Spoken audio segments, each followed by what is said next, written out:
Welcome, everyone, to the ESPN Monday Night Red Carpet Kickoff, engineered by GMC. Tonight at Soldier Field in Chicago, the Vikings take on the Bears in the NFL debut of Chicago's rookie quarterback Mitchell Trubisky, the second player taken in this year's draft. Tonight he takes the helm for an organization and a fan base that has been looking for a franchise quarterback for more than a quarter century. Good evening, everybody. Welcome to Monday Night Football. I'm Sean McDonough. Delighted to have you with us as the Mitchell Trubisky era begins here in Chicago. A little ahead of schedule. The plan originally was to have him serve essentially a redshirt year. Watch and learn, playing behind Mike Glennon, the high-priced free agent signee over from the Tampa Bay Buccaneers. But Glennon really struggled in the first 4 games of this season. He turned it over 8 times. The Bears went 1-3. So tonight they turned the reins over to the 23-year-old rookie out of North Carolina, who becomes the 30th different starting quarterback for the Chicago Bears in the last 25 years. I'm joined by the coach, John Gruden. Chicago hopes it's found its man in Mitchell Trubisky. He steps into a very tough spot tonight. It's an exciting night for him, but a difficult task. Yeah, and the Bears need somebody to ignite this franchise. And it's not going to be easy for Trubisky. He has no experience. He's got a limited group of receivers, and he's going up against one of the top defenses in football with 5 Pro Bowl players. But when you look at the tape, there is a lot to like. He proved in the preseason that he can make any throw you'd like him to attempt. This is great deep ball accuracy. He's tough in the pocket. He proved it at North Carolina. You got to be able to stand in there under pressure and make big-time throws. That's why they traded up to get him. And they're going to run the football in Chicago. They love the outside zone with Pro Bowl running back Jordan Howard.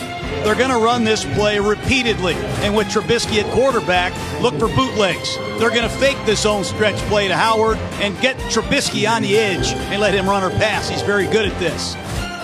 And he can create offense, unscripted offense that you can't account for. Aaron Rodgers is doing it, Matt Stafford is doing it, and they need Trubisky to do it here in Chicago. They've had no continuity, no consistency at quarterback in a long time. I hope Mitchell's the answer.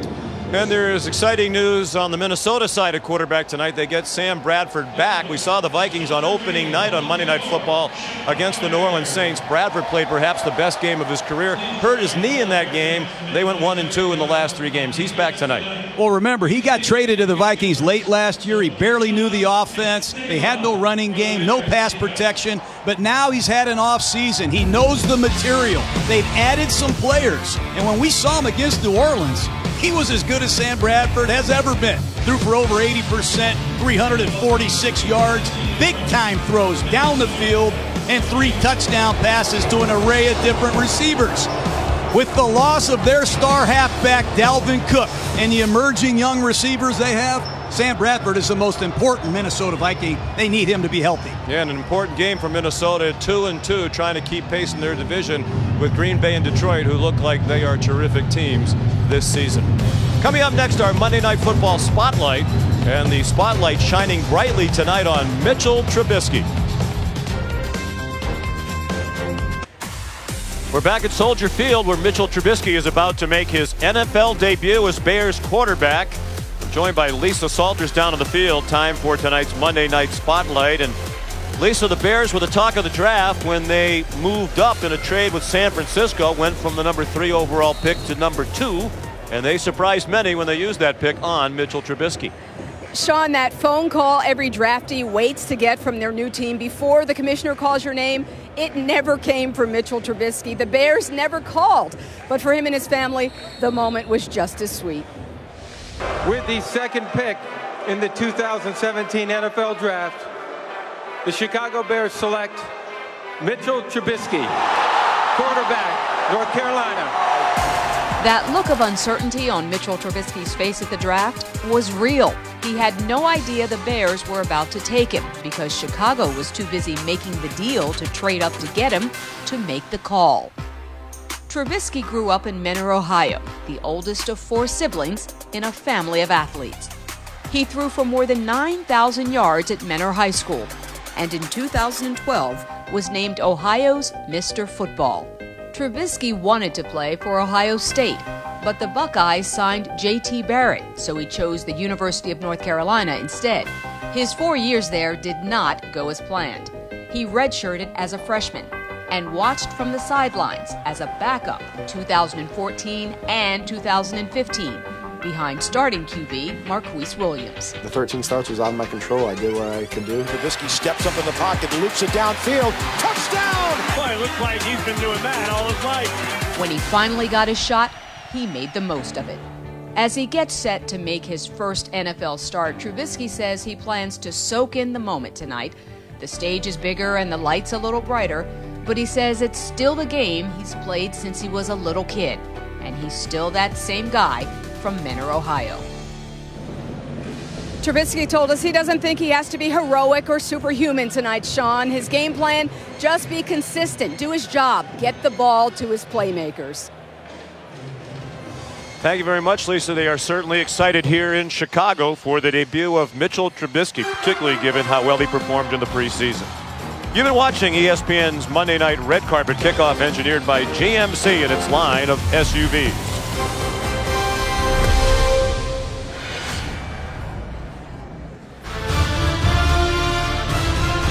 ESPN welcomes you to the following presentation of the National Football League. The spotlight's on, time to stake your claim for Monday Night Football's Hall of Fame. We seen the hits, the blocks, and the great backs go. They all turn it up when they play in this show. The Vikings, the Bears, the rivalry. What a football game this could turn out to be. Tell me if you're ready for a party. Let me hear it if you want to win. You know it's time to ball. We about to kick it off. And all y'all let the games begin. Oh yeah. Minnesota, get ready. Chicago, get ready. Are you ready for some football? A Monday night party. This is Hank and I'm back. Ready to get it kick-started. Get your game face on. And the crowd's getting psyched. Oh yeah. All my riding friends are here on Monday night. And this crowd is ready for Monday Night Football and the debut of Mitchell Trubisky. He and the Chicago offense will be on the field first as Minnesota won the toss and deferred. So Chicago will receive the opening kickoff. Mitchell Trubisky not just making his first start, it's his first NFL game. The only other quarterbacks to make their NFL debuts in a start on Monday Night Football, Bubby Brister for the 1986 Steelers and Jim Krochickia, a replacement player for the Giants during the strike year of 1987. Mitchell hopes to fare better than those two. Both lost their NFL debuts on Monday night. Kai Forbath to kick off for Minnesota. Deontay Thompson and Benny Cunningham back deep to receive for Chicago on a gorgeous night in the Windy City with the temperature in the low 70s. Thompson could not handle the kickoff cleanly, and it's a touchback. And a hand for Mitchell Trubisky. And one of the big reasons why they are excited to see him on the field, his performance in the preseason. Played in all 4 games against Denver, Arizona, Tennessee, and Cleveland, and was very impressive. And these fans have heard and read a lot of very positive things about Trubisky from his coaches and teammates. They are very confident he's going to have a terrific NFL career, and it starts tonight with a handoff to Jordan Howard, ahead for a yard, then lost the football as he hit the ground, but they're ruling him down by contact with a 1-yard gain. You're going to see a lot The rule from on the field Trubisky is that the runner was down by contact for the first Second time. down. It'll be the first time you've seen him in a huddle under the center. He's going to provide more athleticism on bootlegs and scrambles, but for him to succeed, his teammates are going to have to play a lot better than they did for Mike Glennon. And Glennon's teammates admit it was a collective effort for that 1-3 start, trying to get the ground game going. They rushed the ball very well in the 2 games against Minnesota a year ago. Howard had 288 yards rushing in the 2 games combined. For the second game in a row, they have the starting 5 up front that they want, including the Pro Bowlers at guard, Sitton and Long. Chicago quickly to the line. Trubisky's first throw is on target, and a nifty catch along the sideline by Kendall Wright for a Bears first down with Trey Waynes in coverage. I like what they did. No huddle. They jumped the ball on third down. That's where Trubisky is most comfortable. He was in a no-huddle offense at North Carolina, and that no-huddle can reduce the different blitzes that the Vikings would like to get to. That's an impressive throw and catch. First down, Chicago. And clearly it was a catch by Wright. They're without their top two receivers out for the year, Cameron Meredith and Kevin White, both sidelined due to injury. Trubisky threw a strike, juggled, and then caught. Kendall Wright again with another first down into Vikings territory to the 47-yard line. Tariq Cohen, an explosive rookie on the inside. Fake, fools the inside linebackers, and Trubisky on time again and accurate to Kendall Wright. Kendall Wright, one of the only experienced receivers you will recognize on the Chicago Bears. They bring the fullback Michael Burton into the game in front of Jordan Howard. Marcus Wheaton, the motion man. They're looking for more from him. He's battled injuries. Howard turned the corner and a quality gain. Another first down, and the Bears are on the move at the Minnesota 35. This man exploded onto the scene last year as a rookie. Went to the Pro Bowl, over 1,300 yards. And he is a perfect feature back. He's got the size, he's got some pass receiving skills, and when you see Tariq Cohen, the complimentary back, this is an outstanding running game that can attack you a lot of different ways. 5-4.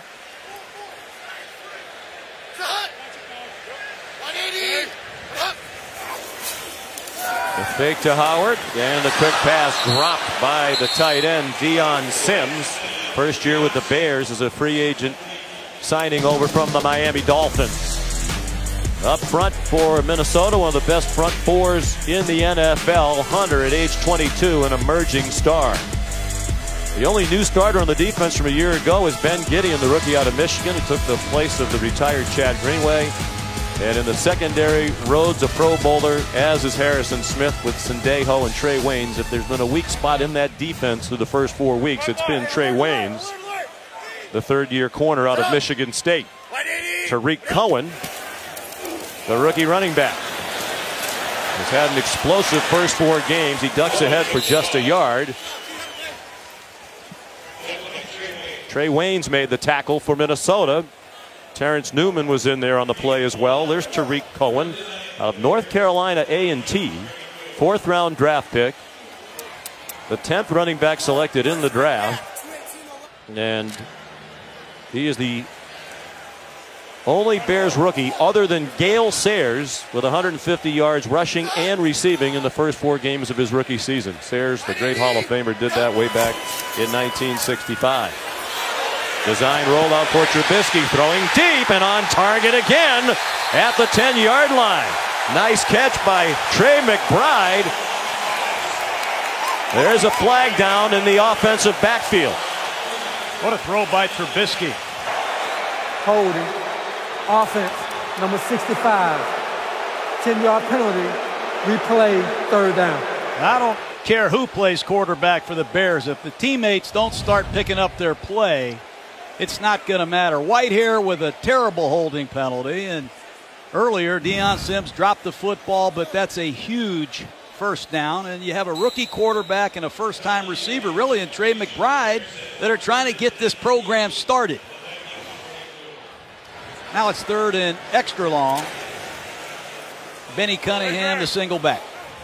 As you saw, 0 for their last 14 on 3rd and 10 plus. It wipes out a 26-yard gain. And the first catch as a Bear for Trey McBride, the former Tennessee Titan. Screen to Benny Cunningham. Trying at the very least to get into field goal range. And the Vikings prevent that. Eric Kendricks, their leading tackler each of the last 2 seasons, with help from Harrison Smith. Good start by Mitchell Trubisky. Excellent start. Both his incomplete passes are dropped. They have a holding call, but they use tempo. Dowell Loggins used tempo, quick count on 3rd down to get a key conversion, and that's very important. Get your young quarterback off to a good start. Here's Pat O'Donnell to punt. Marcus Sherrill's dangerous punt returner for Minnesota. 5 career punt returns for touchdowns, the Vikings all-time record. O'Donnell trying to keep it away from him, and that's well done. We'll mark it out at the 12-yard line. Mitchell Trubisky in that first series showing off a lot of his skills already. No score, just underway in Chicago. Back in Chicago, first possession on offense for the Minnesota Vikings, and Sam Bradford back in action after sitting out the last 3 weeks with a left knee injury suffered in their rousing opening night win on Monday Night Football against the New Orleans Saints, a game in which Bradford had the highest passer rating of his career, 143, threw for 346 yards, 3 touchdowns, no interceptions. Mike Zimmer said after that game, he thought to himself, for the first time in my 4 years, we have a terrific offense. And then Bradford went down with the knee. Dalvin Cook out for the year last week. The very talented rookie running back blew up his knee against the Detroit Lions. But Bradford's back, and his throw a little high for Stephon Diggs with Kyle Fuller rallying in coverage. Fuller in there to start the game with Marcus Cooper, one of their starting corners, out with back spasms. That was a surprise over the weekend for Chicago, and not a pleasant one.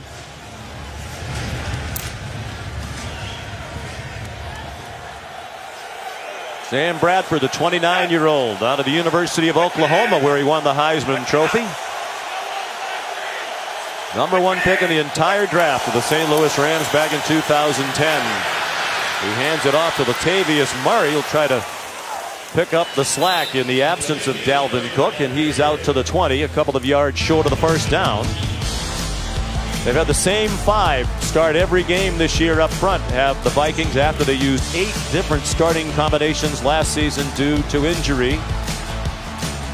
The backs and receivers, and they welcome tonight the St. Paul, Minnesota native Michael Floyd, playing in his first game for his hometown team. Served a suspension for the first 4 games of the season. Spent last year with Arizona and New England. They think he'll be a boost to an already effective passing attack through the first 4. Adam Thielen couldn't make the catch on the pass over the middle. Bryce Callahan with the coverage for Chicago, and it's a 3-and-out for the Vikings. That's an impressive start for the Chicago defense, and they came in here with a lot of 3-and-out stops. 43% of the time they force the opponent off the field in just 3 downs, and I like this punt returner. He is a modern-day Darren Sproles. Same size, same traits. He told us in our visit Saturday he greatly admires Darren Sproles. They've communicated via text. Cohen just 5'6".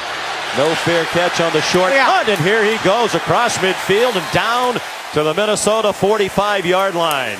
The tackle made by Anthony Harris, a 15-yard return of a 40-yard punt off the foot of Ryan Quigley. A good field position for the Bears as they go on offense for the second time in a scoreless game.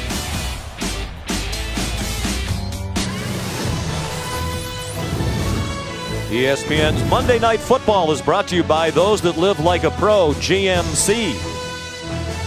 September 19th, 1985, the legend of Jim McMahon cemented with the Minnesota Miracle, a special Thursday night edition of Monday Night Football. The Bears trailed 17-9 in the third quarter. McMahon, injured, came off the bench, threw 3 second-half touchdown passes. The Bears won 33-24. That was the last season the Bears sent a quarterback to the Pro Bowl. McMahon in 1985. Trubisky handed it off to Jordan Howard for a yard. Trey Waynes tripped him up. I like that call. I would run the ball at Trey Waynes all night. The Vikings struggled to tackle last week in their loss to the Lions, and I think Waynes is still got a lot to prove as a tackler. I wouldn't be surprised if you see similar plays run right at the young cornerback. First round pick out of Michigan State. Tariq Cohen in the backfield. They love to throw it to him. He slipped down as he made the catch, and the Vikings ready for him. Harrison Smith, the safety out of Notre Dame, with Anthony Barr, the linebacker out of UCLA, also there. 3rd down and 9. Look at head coach Mike Zimmer of the Vikings working against Dowell Loggins, the offensive coordinator of the Bears. Loggins has got to call a play that Trubisky likes. He probably deep down has a few plays on that sheet he'd like to call that he likes, but what does Trubisky know in this long yardage situation against one of the best 3rd down defenses you will see? He's 4 for 5 passing for 27 yards. Had a 26-yard completion nullified on a holding call in their first possession. Plenty of running room for Zach Miller, fighting to get to the line to make, and he didn't quite get there. And John Fox has a decision to make here on 4th down and a yard to go in the middle of the first quarter in a scoreless game. Well, their field goal kicker, Connor Barth, has struggled. You're 1-3. You're moving the ball pretty effectively, and you have a field goal kicker that's struggling. It's a great time to run a bootleg with your young athletic quarterback. Cohen checks into the game, number 29. And believe it or not, the rookie from North Carolina A&T is the #1 targeted receiver on this offense. 2 young men from Carolina, Trubisky and Cohen, on 4th down against the Vikings. Cohen, 24 receptions through the first 4 weeks, led all NFL running backs. Timeout called by Chicago. Trubisky's off to a good start. I thought he showcased some good stuff early. Good play selection. On 3rd down, he kept the drive alive. Good timing and location. Play action pass, he stung it in there to Kendall Wright, another 1st down. And then the 3rd down play was the best throw of the lot, but it was called back because of a holding call against Cody Whitehair. But clearly you see the athleticism, the poise, and the arm talent that made Mitchell Trubisky a 1st-round pick. And it looks like John Fox may have changed his mind. The crowd won't like this. Well, now the punting team is coming back off. And the offense goes back on again. I don't know if this is confusion, if you're just trying to play mind games with the Minnesota Vikings, but it looks more like confusion on the Chicago part because it's a bit of a fire drill with the play clock running out, and they didn't get a snap. That's terrible. That is absolutely awful. Boy, when you're a coach on the hot seat fighting to save your job, there are a few things uglier than that.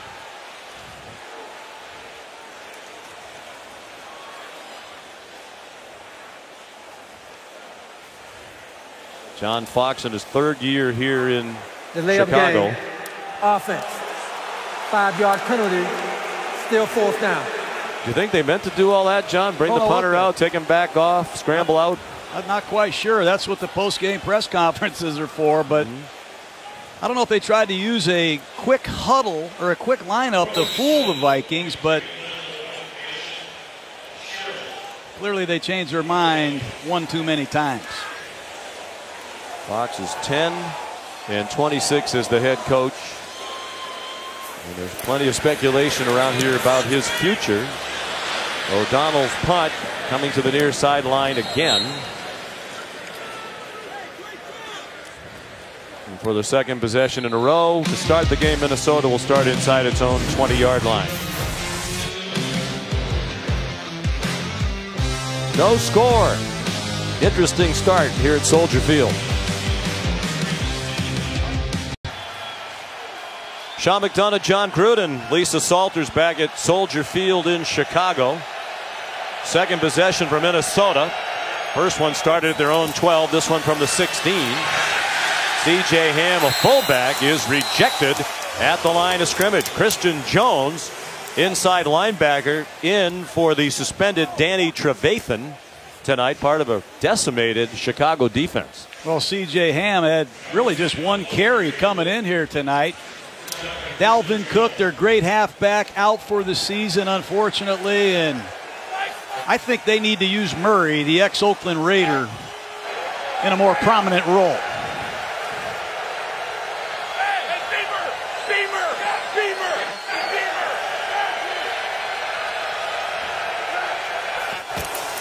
Bradford hands it off to Latavius Murray. Sturdy tackle as he reached the 20, driven back by Christian Jones. And John Timu, another new starter at inside linebacker, because Nick Kwiatkowski is out. Latavius Murray, Pro Bowler in 2015, and then divided time with two other talented running backs with the Raiders a year ago. He's a good back. He proved himself at Central Florida. He proved himself as an Oakland Raider, and he's got to prove himself as a Minnesota Viking. See if Sam Bradford can get this offense going. They have Jerick McKinnon in on 3rd down and 6. Tight bunch to the left of Bradford, who gets it off, and it's too high for Stephon Diggs. Prince Amukamara and Bryce Callahan defending. I like Prince Amukamara. Marcus Cooper's out of the game. Amukamara has been injured. They need this man to step up, the ex-New York Giant, Jacksonville Jaguar, and he's done a nice job twice against Stephon Diggs, one of the best receivers going in pro football. Ryan Quigley on the punt. Before tonight, the Vikings had the best punt coverage team in the league. Their opponents had -1 yard of punt returns in the first 4 games, but Cohen turned that around quickly. The rookie brought the first one back 15 yards. Fair catch there. He might want to reconsider that decision, but he can't. The Bears back on offense after this. Coming up tonight, we're going to debut the world premiere, much anticipated, of the trailer for Star Wars The Last Jedi. That comes up during halftime. Stay tuned. You won't want to miss that. I met a first order stormtrooper before the game tonight who'll join me at halftime, John. I know you were very excited about that. Guy looked like he could play offensive tackle. Here's Jordan Howard weaving his way across the 40. Tackled by Xavier Rhodes. Quality run on 1st down. He got 5. Most important down tonight is 1st down. They have to stay ahead of the chains, and good positive running is vital. But if you can put Mitchell Trubisky in these 2nd down and 5, 2nd down and 6 situations, it's just a matter of time before you see one of these nasty bootlegs. Well, the coaches thought Trubisky would be poised, and he certainly did not seem nervous at all in these opening couple of possessions. Playing with confidence, including that throw right on target to Trey McBride, who had a 26-yard catch wiped out on the first series by a holding penalty. That's his first catch as a Chicago Bear. Well, just watch the 3 linebackers. You're going to fake the ball to the left. You've had success running it. You have to stick your nose in there and stop it. And that's the 2nd throw on the move I've seen Trubisky put on the money. Good play calling by Dowell Loggins, the offensive coordinator. In an 18-yard gain, Trubisky 6 out of 7. Second player taken in the draft in April. Myles Garrett, the defensive end out of Texas A&M, went to the Cleveland Browns. Here's Tariq Cohen. 5'6", 180 pounds. Dragged Trey Waynes for a yard or so before the Michigan State Spartan got him on the ground after a gain of 2. Look out in that huddle, Sean, at these Bear receivers. Number 12, Marcus Wheaton. Where is Marcus Wheaton? Has not caught a pass yet as a Chicago Bear. Trey McBride, number 18, who was signed off waivers from the Tennessee Titans. He's got to step up, make a play. And Tariq Cohen at the bottom of the screen is a rookie running back that's been their go-to receiver.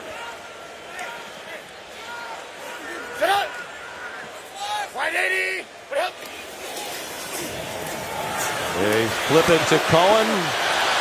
Ooh, he nearly escaped. Anthony Barr made an excellent play. It looked like Tariq Cohen was going to get away, but the 2-time Pro Bowler Barr wouldn't let that happen. That's just great defense by the Minnesota Vikings. They know that Cohen is flanked out as a receiver, and they love to run reverses and get this man on the edge. Excellent work by the Pro Bowl Barr. Anthony Barr is not your common linebacker. He looks like a defensive end.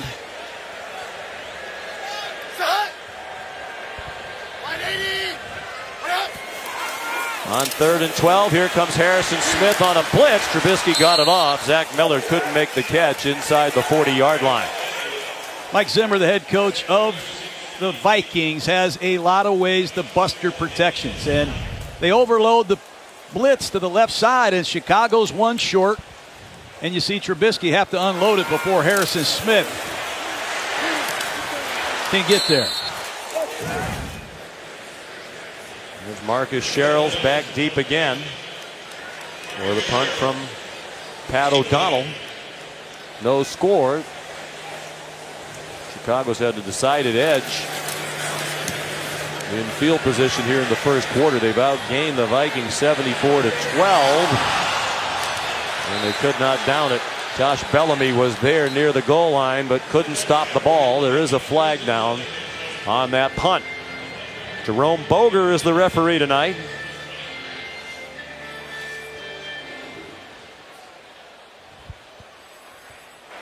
Holding during the kick. Receiving team, number 24. 10-yard penalty. First down. Tremaine Brock called for the penalty.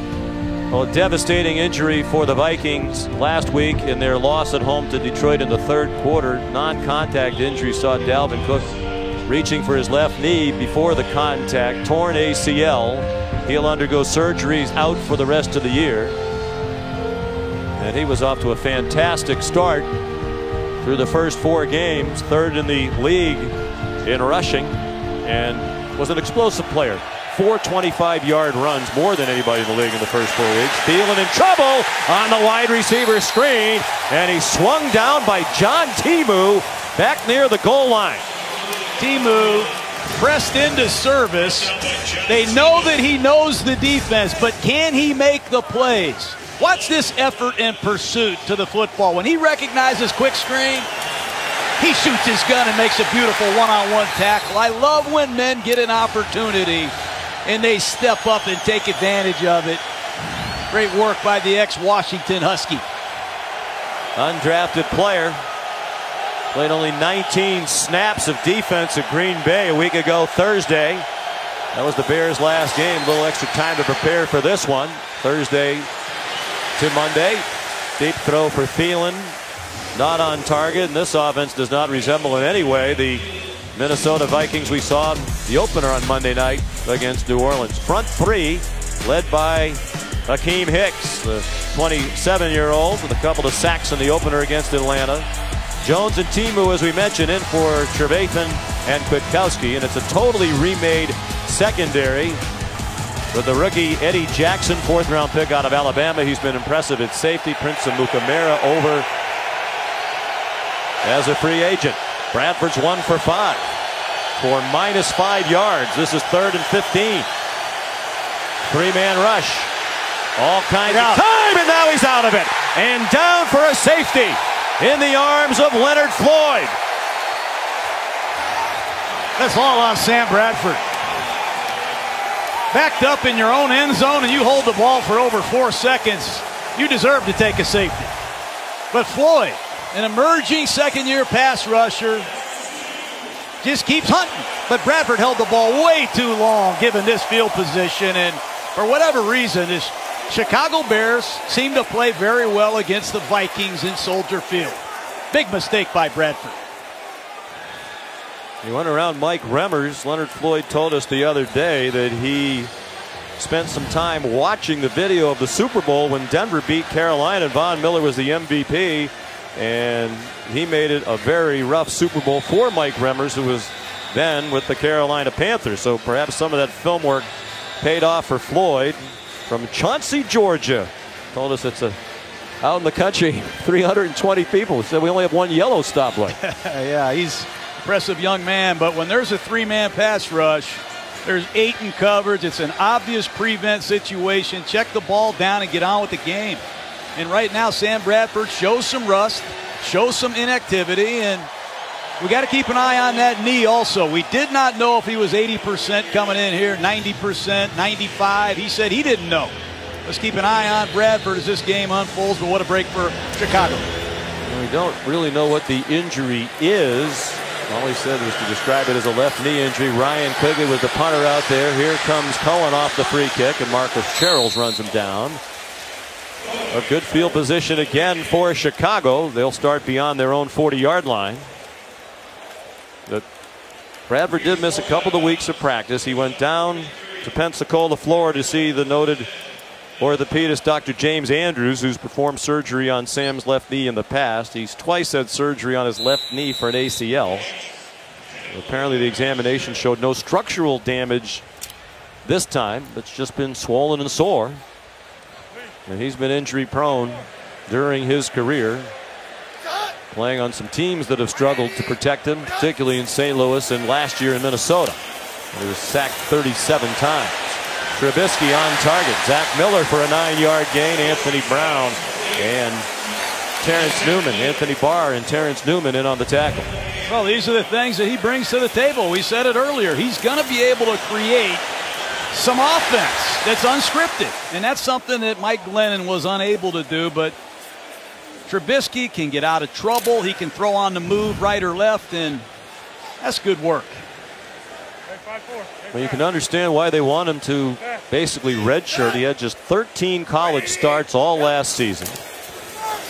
Played in a no-huddle offense. Had to learn how to get under center. Never been under center, either in high school or college. But he's learned all of those things very quickly. With some help from John Gruden at the Gruden QB camp. You liked him. I did like him. I like him for a lot of reasons. Obviously, he has the physical skills, but he comes from a great family. He's grounded. He has intelligence. He has work ethic. It's really important to him. He's got natural leadership. We put a lot of plays in it, Gruden's QB camp, Sean. We try to confuse these guys. But he went out there and executed it beautifully, and he introduced himself to 10 NFL players. He wasn't a victim of the pressure. I really like his poise. So far, so good. 7 out of 9 for Trubisky for 64 yards in the opening quarter. It's 2-0 Chicago. Back in Chicago along the lakefront, Soldier Field on a gorgeous night. Temperature at kickoff in the low 70s. This is the 27th straight day that they've had above average temperatures in Chicago. It was up near 80 today. Beautiful weekend with a lot going on here in Chicagoland, including the Cubs, a winner earlier today at Wrigley Field.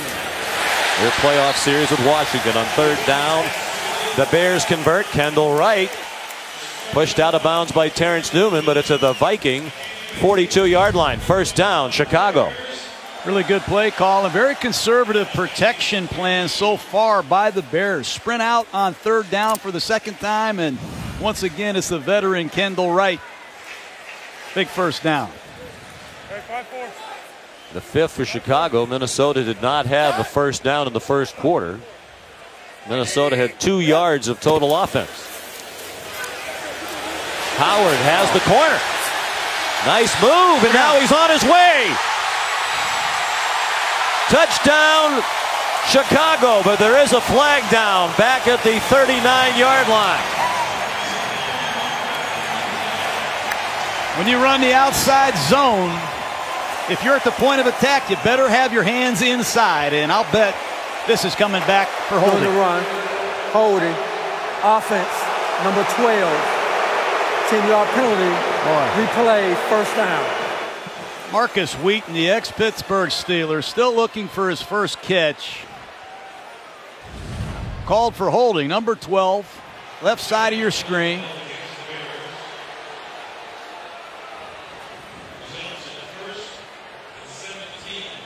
Well, I don't see much there at all. Hands perhaps got outside the cylinder, but on both of those holding calls, one against Cody Whitehair and Marcus Wheaton, thought they were a little ticky-tack. I don't know what Jerry Austin thinks, but I'd be upset down there. Well, Jerome Boger's crew is known for throwing a lot of flags. We saw that in Arizona last year on a Monday night game between the Cardinals and the Jets. Trubisky on the run. And there's another flag on Terrence Newman, apparently, with Trey McBride trying to make a catch near the 10-yard line. That's an impressive throw. That ball was right on the money. Might be against McBride. They're all walking back toward the line of scrimmage. Well, this crew has called 6 offensive pass interference penalties in the first 4 weeks, second most of any crew in football. Pass interference, offense, number 18, 10-yard penalty, replay, first down.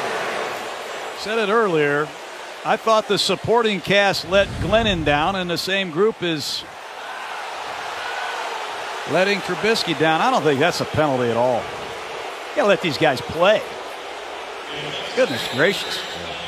Well, it is reminiscent of the game we had with Jerome Boger's crew last year. They were very much a part of the proceedings, more than we would typically comment on. Boy. Welcome to the NFL, Mitchell Trubisky. He keeps making one nice play after another. And the offense keeps backing up due to the penalties. Will this be a flag-free play? Deion Sims rumbling after the catch. Back to the Minnesota 41-yard line. They'll mark it at the 42, and they have 10 more to get for a first down. They need to get Sims going. The ex-Miami Dolphin got a big contract to come to Chicago, and he made Mackenzie Alexander look bad. Good run after the catch to get them back into a second and normal situation. Be careful of Everson Griffin at the top of the screen and Danielle Hunter at the bottom. Two premier pass rushers, although they've been quiet tonight.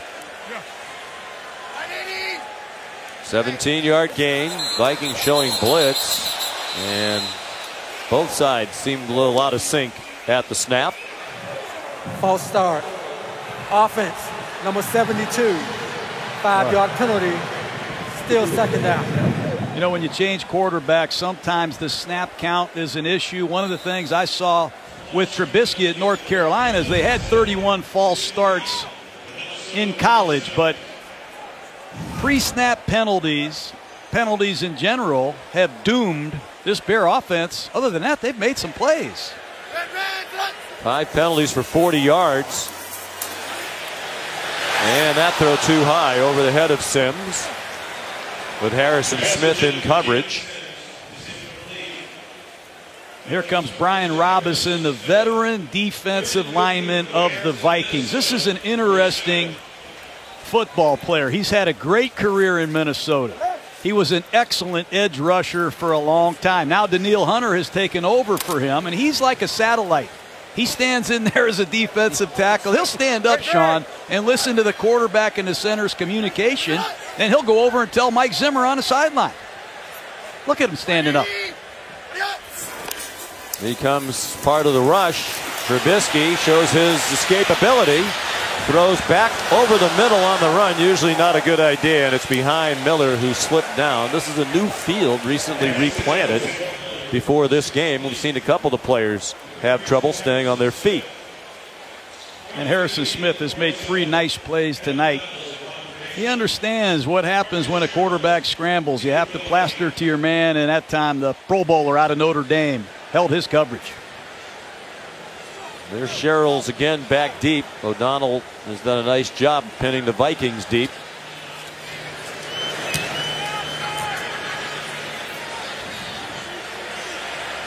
And that one's too long into the end zone. Well, there was a pitcher's duel not far from here at Wrigley Field. We have another one going on at Soldier Field.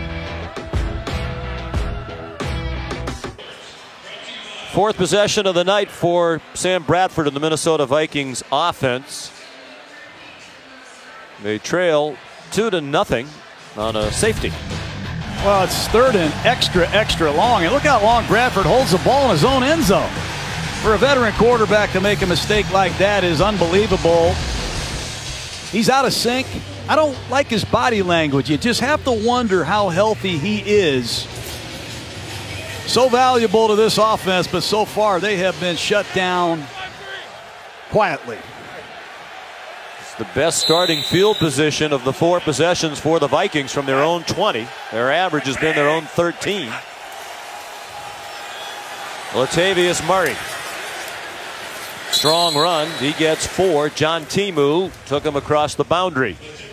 You know, the Vikings came in here. I couldn't believe the numbers when I looked at these 2 receivers. Adam Thielen, number 19. Stephon Diggs, number 14. Diggs led the NFL after 4 weeks in receiving yardage, and Thielen was number 3.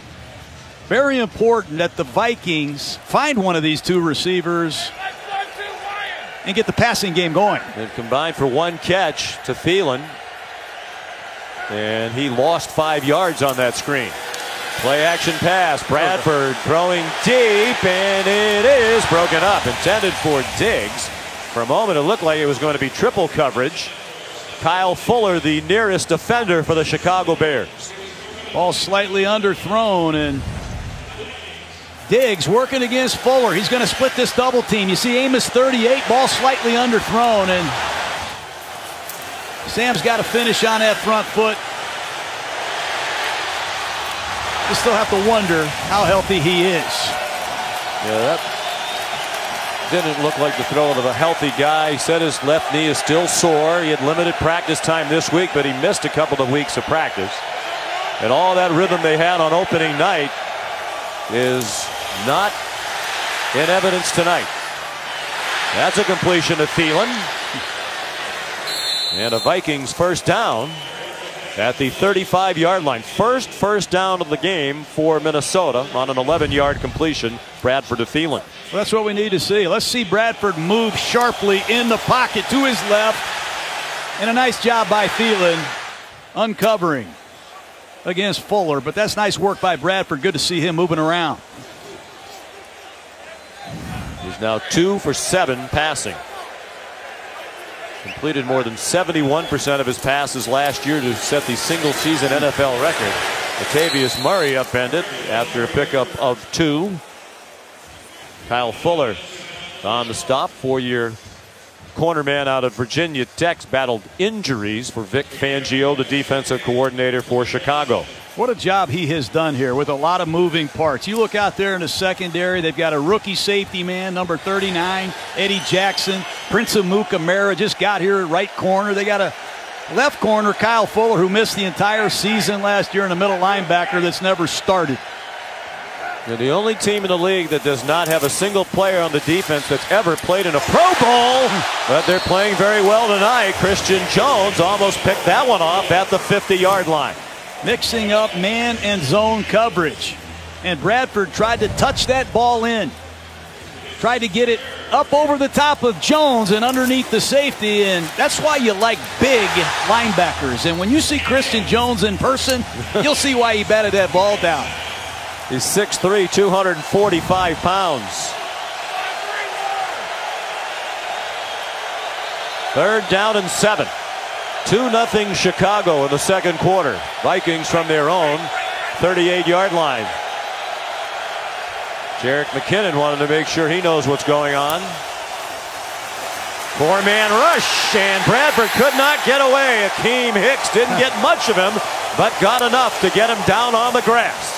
I love what Vic Fangio does. I call it the Predator, Sean. They're going to rush 4. You just don't know which 4 rush. You think McPhee is rushing, but he drops. They bring Christian Jones, a linebacker, and it confuses the Vikings up front, and they get an easy sack on Bradford. 4-man rush. You just don't know who's coming. Low risk, high reward blitzes. Well done. Ryan Quigley on the punt.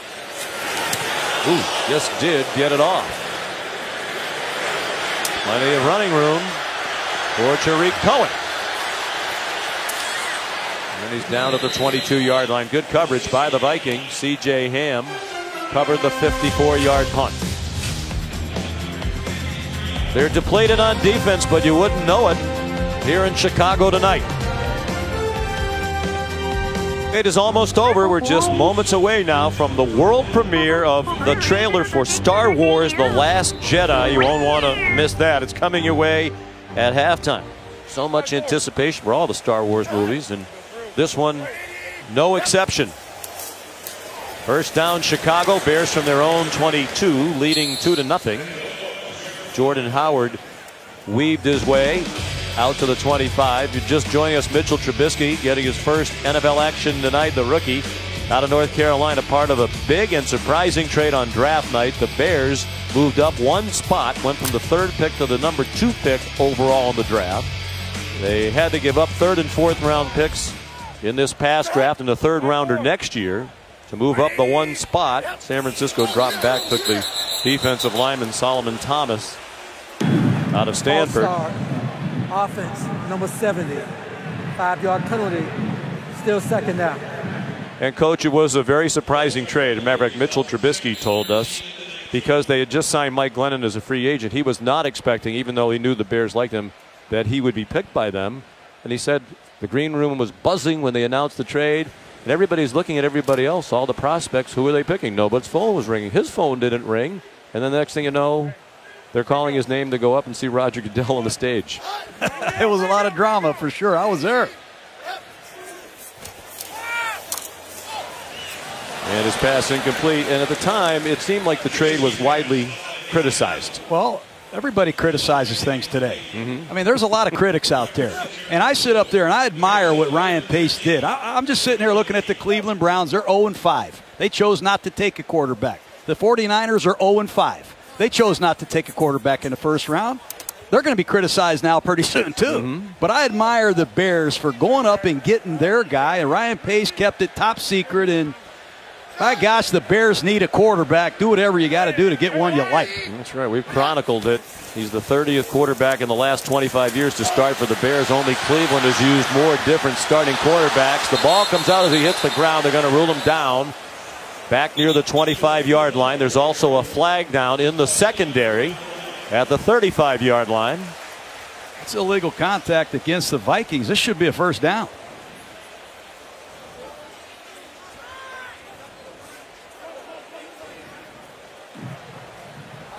While the quarterback was in the pocket, illegal contact, defense, number 54, 5-yard penalty, automatic first down.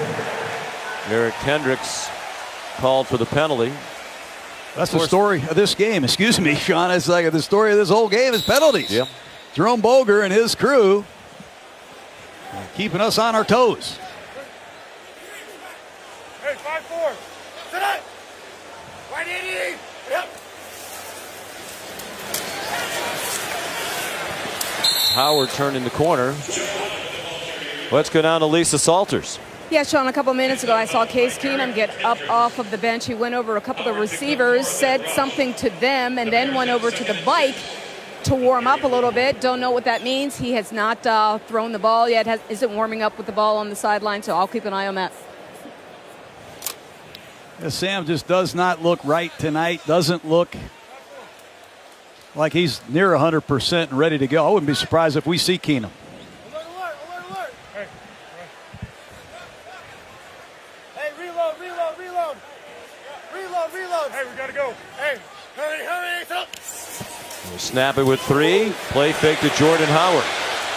Trubisky gets to the corner, but had to widen out. How about Daniil Hunter? Can he move at 6'5", 252 pounds? Trubisky looked like he might have the angle to turn the corner, and Hunter wouldn't let him do it.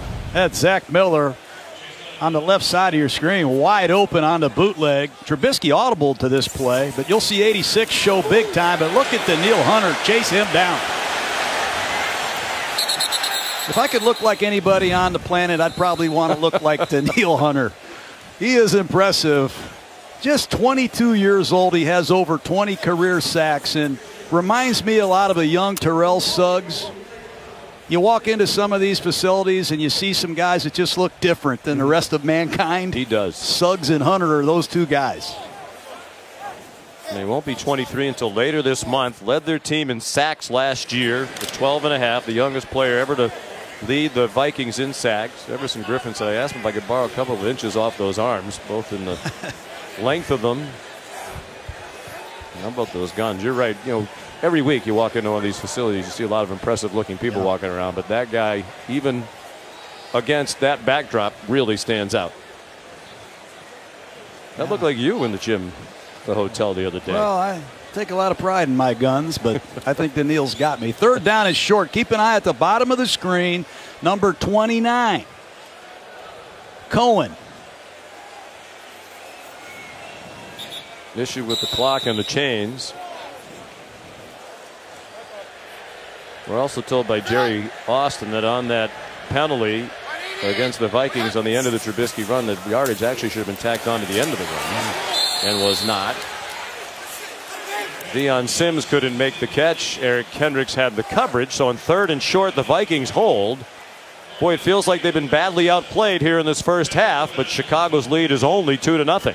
Minnesota needs to wake up. They were 2-2 in the first quarter of the season. They got to get over the fact that their great young running back Cook is not coming back. We may see Case Keenum. I see him warming up on the sideline.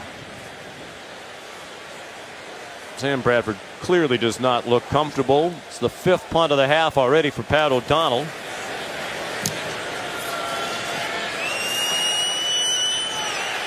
Marcus Sherrills backpedal to the 11. Minnesota native from Rochester brings it back to the 25-yard line. Sam Acho made the tackle with Michael Burton. 52-yard punt, 14-yard return. Want to stay up to date? Hey Siri, show me football scores.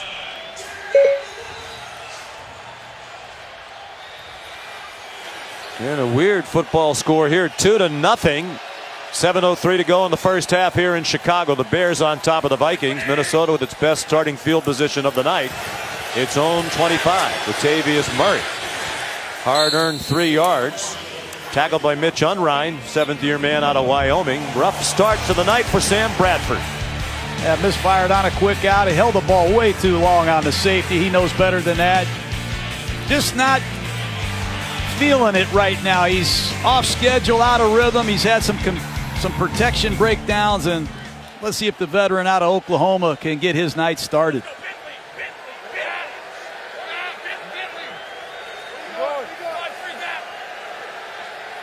Just 16 yards of offense for Minnesota. Jerick McKinnon. Boy, nice footwork to evade the tackler behind the line of scrimmage. That's really good defense. Bradford saw was covered too. Both safeties are out of the box. Look at those 2 safeties back there. He runs the ball against the soft outfit, and there's just nowhere to go. Unrein makes the ball bounce, and there's Timu again. They're 1 out of 5 on 3rd down. They convert this one. Jerick McKinnon the catch. Knocked out of bounds by Adrian Amos. It's a first down for Minnesota. They need McKinnon. McKinnon struggled last week, had a fumble, a drop pass, and he's going to have to really assert himself and make some plays in the passing game. He's the only back on this team, I think, that can mismatch people. He had his first career fumble in the game last week in Detroit. More than 400 touches, 444 to be precise. The first down play gains about a yard.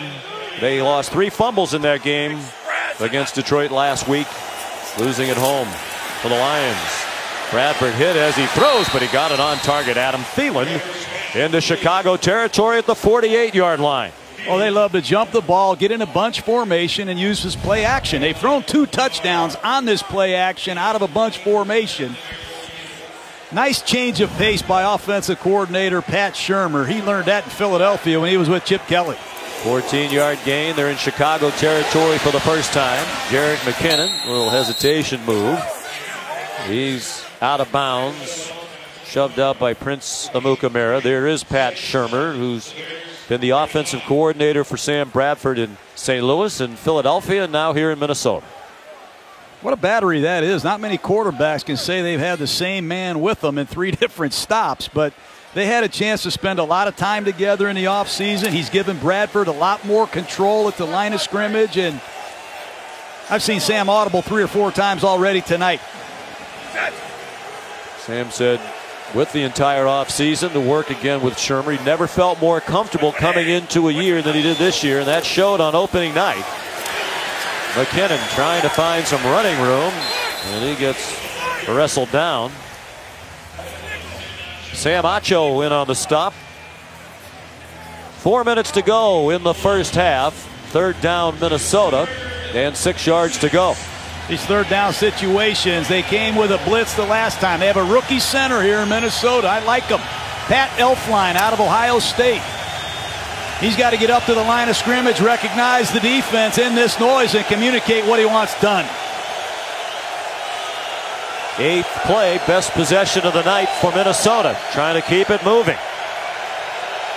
They've been a good 3rd down team. Chicago second to last in the league on 3rd down defense, but those numbers get better.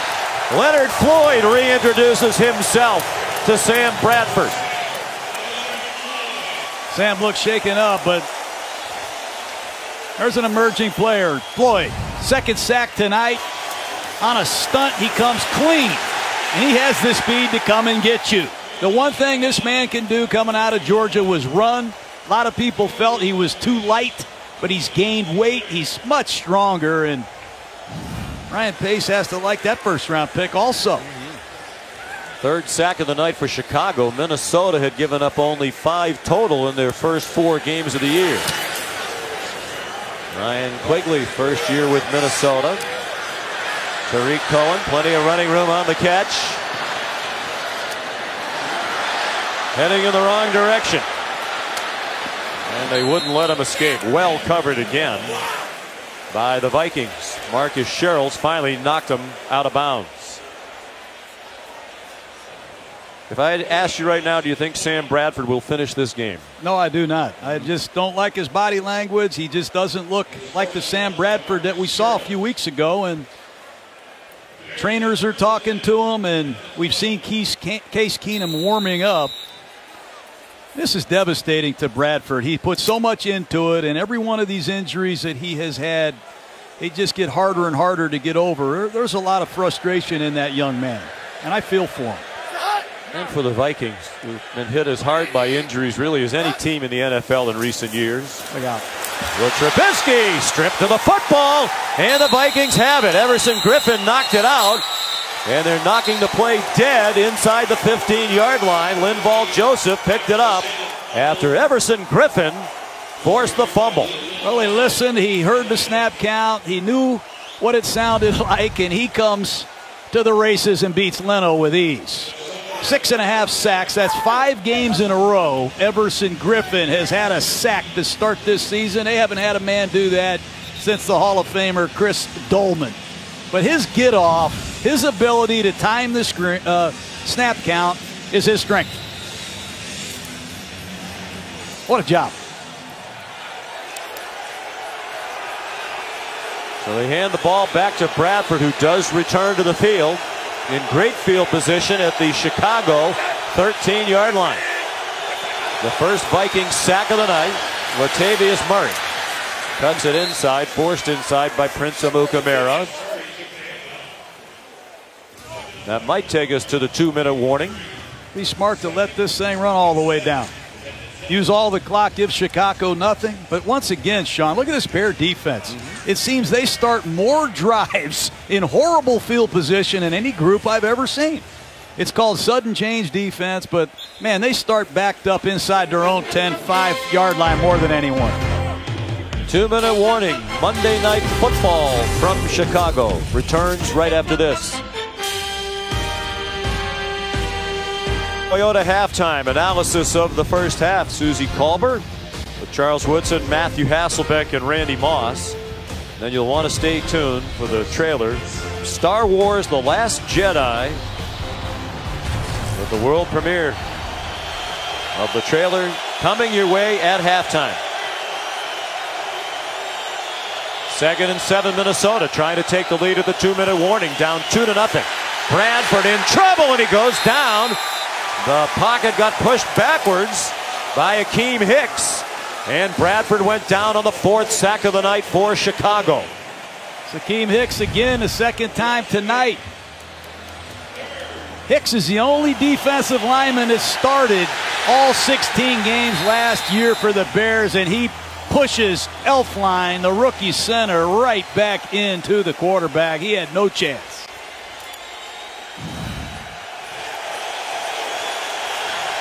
Prevent defense. Look at the Chicago Bears. Heels on the goal line. 3rd down and 15. They need to get to the 3. It's a screen for McKinnon. Ooh, he got blasted and stopped short of the first down. Lit up by Adrian Amos. Roll Tide. I thought Eddie Jackson got in on that as well, but it was Amos. Zone defense, they see it the whole way. Left side of your screen. Fire. That's a big hit by Amos. He lost his jobs. Quentin Demps came in here, took his job, and Amos says, I'm taking it back. That's a big-time hit. And a clean hit. Delivered with his shoulder. 10-yard gain. And this will be an adventure for Mike Zimmer, Sean. This Kai Forbath has really struggled. He's missed a field goal in 3 games. He's missed 2 extra points, and he's on thin ice. It's important that Forbath finds his rhythm. Yeah, the field goals hadn't been a big problem. Matter of fact, he went 15 for 15 last year with field goals. In his first year with Minnesota, that was the most makes without a miss of any kicker in the league. The extra points have been a problem. This is actually shorter than an extra point. 26-yard field goal attempt is good. And Minnesota takes the lead 3-2.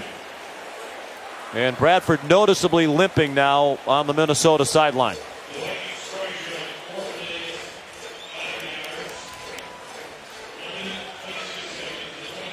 Or you're just joining us, Chicago got the ball first. Mitchell Trubisky looked impressive from the very first series. They moved the ball, but penalties stymied a couple of good opportunities. He's the 30th different starting quarterback in the last 25 years for Chicago. Only the Bears have used more.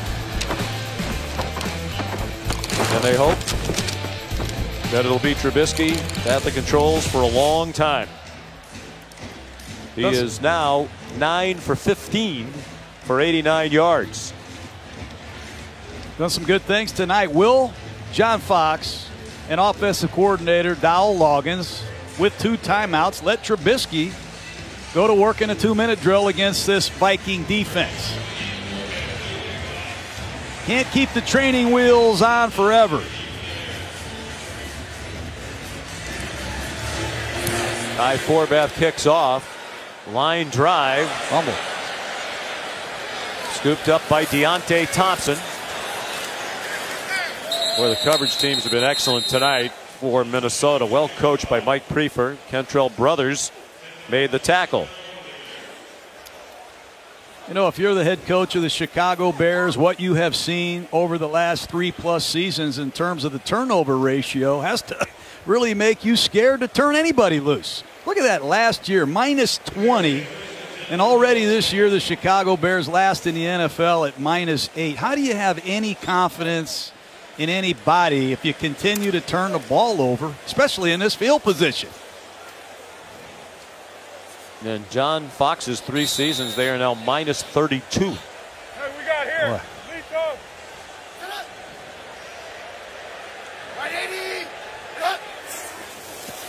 Here comes a Minnesota blitz. They have a screen called against it, but Benny Cunningham couldn't make the catch. Well, advantage Mike Zimmer. Mike Zimmer, one of the most established defensive coaches in football. He's been calling defenses for 20 years. He's been calling defenses when Mitchell Trubisky was 5 years old.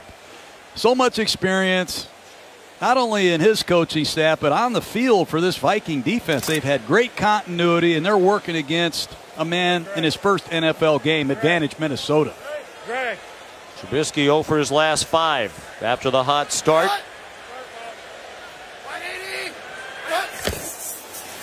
Pressure again, well blocked, and the throw is incomplete. And here comes a flag for the hit by Andrew Sendejo on Marcus Wheaton, who is on his knees and not getting up at the moment. You hope Wheaton's all right, but I thought Sendejo got there legally. But that looks like the crown of his helmet.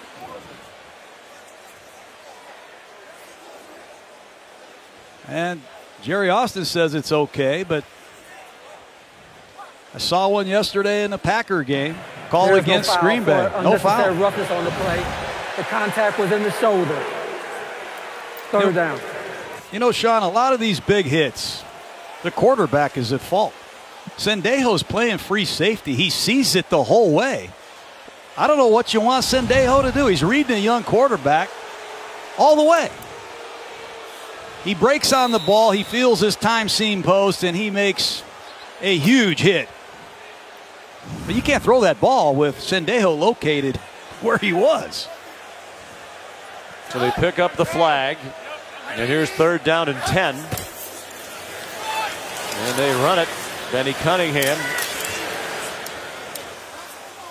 out to the 24-yard line, and Minnesota's going to use a timeout. I would too. You have Marcus Sherrills, a punt returner who's returned 5 of them in his career for touchdowns, and they have an excellent special teams coach here. Mike Prefer, as good as there is, and they know how to set up these returns. The question is, will O'Donnell give Sherrills a look? I would be very careful if I were O'Donnell. Mike Zimmer over to talk to Sam Bradford. Will he come back out here in the final seconds of the half? Already the 6th punt of the half for Pat O'Donnell.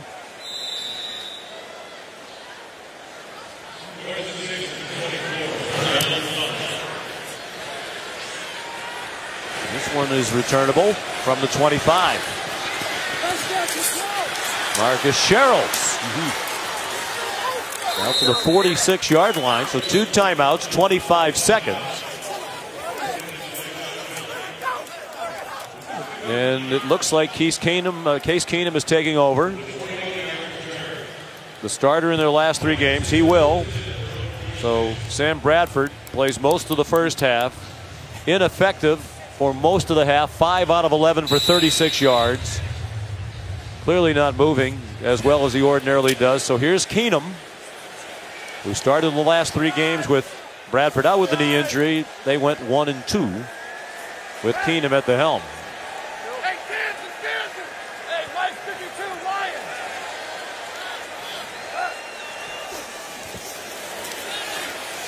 Short pass and the immediate tackle on Stephon Diggs by Kyle Fuller at the 50. And Minnesota calls it 2nd timeout. I like Case Keenum. He's a bulldog. Very prolific passer in college, not drafted. Been around the league, Houston, St. Louis, and he lit Tampa Bay up a couple weeks ago. And in the 2 losses, you can't really fault Case Keenum. He has done some good things. They turned the ball over last week, but this man has plenty of arm and plenty of talent around him to get a couple first downs and set up 4 back. Keep an eye on. You were talking about against Tampa Bay. Huge. Right. He sure did. Keep an eye on Leonard Floyd, though, at the top of the screen. He has ruined a lot of this pass offense. Responsible for the 2 Chicago points when he sacked Bradford in the end zone for the safety. Keenum's throw intended for Kyle Rudolph is incomplete. And there is a flag down on the play. Back in the offensive backfield. Well, they held Floyd. Mike Remmers at right tackle. Take a look at 74 working against Floyd. Holding. Offense, number 74. 10-yard penalty. Replay, 2nd down. We got all these stats. I'd like to get a stat for that. How many penalties do these great pass rushers cause? That's as good as a sack. Not very much time left, and it completely knocks the Vikings out of field position. But 2 sacks, a forced holding call is a pretty good start for Floyd. 3rd penalty on the Vikings, 6 against Chicago. Said earlier, Jerome Boger's crew typically throws a lot of flags. That was not true this year coming into tonight. Entering tonight, they were tied for the 3rd fewest penalties called in the league. Screen, good call. Jerick McKinnon back across midfield. Vikings used their last timeout. And you have the addition of Michael Floyd playing his first game tonight. Big receiver. Maybe you want to take a shot at the Hail Mary. They haven't thrown one in the direction of Michael Floyd, but the coaches and Sam Bradford were talking last night about his big body, the ability to go up and make a catch in traffic. Perhaps it's time to throw one in that direction. The Hail Mary situations. Been on the field for just 9 snaps tonight in his Vikings debut. Well, we have Treadwell. He's a first rounder at the bottom of the screen. Rudolph, a big tight end. I'd crank one. And now Chicago calls a timeout. Got to be really tough on the head coach of the Vikings, Mike Zimmer. You said it earlier, Sean. You get things going on opening night with Dalvin Cook, a exciting young rookie halfback. You got a quarterback that knows the system that really looked fantastic. And now you look at Bradford, you just see the frustration. You know Dalvin Cook is not coming back, but they have a great defense. They play very good special teams. There has to be a lot of concern in what they're going to do at quarterback. Homecoming for Mike Zimmer. from Lockport, Illinois, about 30 miles from here. Grew up a Chicago sports fan. 3rd and 5. They throw it over the middle to McKinnon. They get the first down, but the half is going to end. Oh, I didn't like that. No, that's bizarre. It was a good start for Trubisky, but then the offense struggled as the half progressed. Coming up at halftime, the trailer for Star Wars: The Last Jedi, the world premiere of it, right after this on the Toyota Halftime. Indictment here at Soldier Field. I'm joined by First Order Stormtrooper. The world has been holding its breath, waiting for the debut of the trailer for Star Wars: The Last Jedi in theaters December 15th. And now, just breathe. Let's take a look.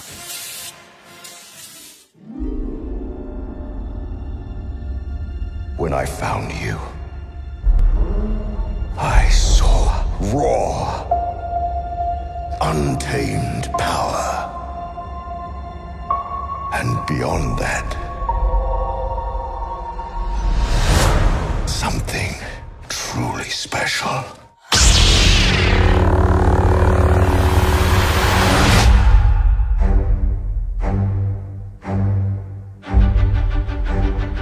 Something inside me has always been there. But now it's awake. And I need help.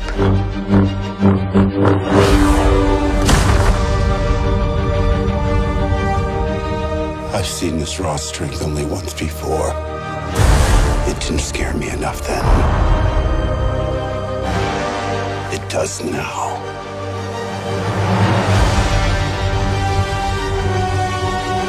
Let the past die. Kill it. If you have to. That's the only way to become what you were meant to be.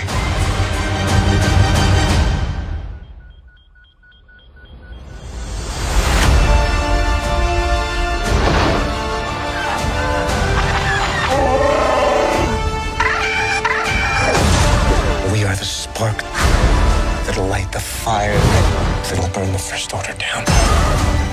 Come on! This is not going to go the way you think. Fulfill your destiny. I need someone to show me my place in all this.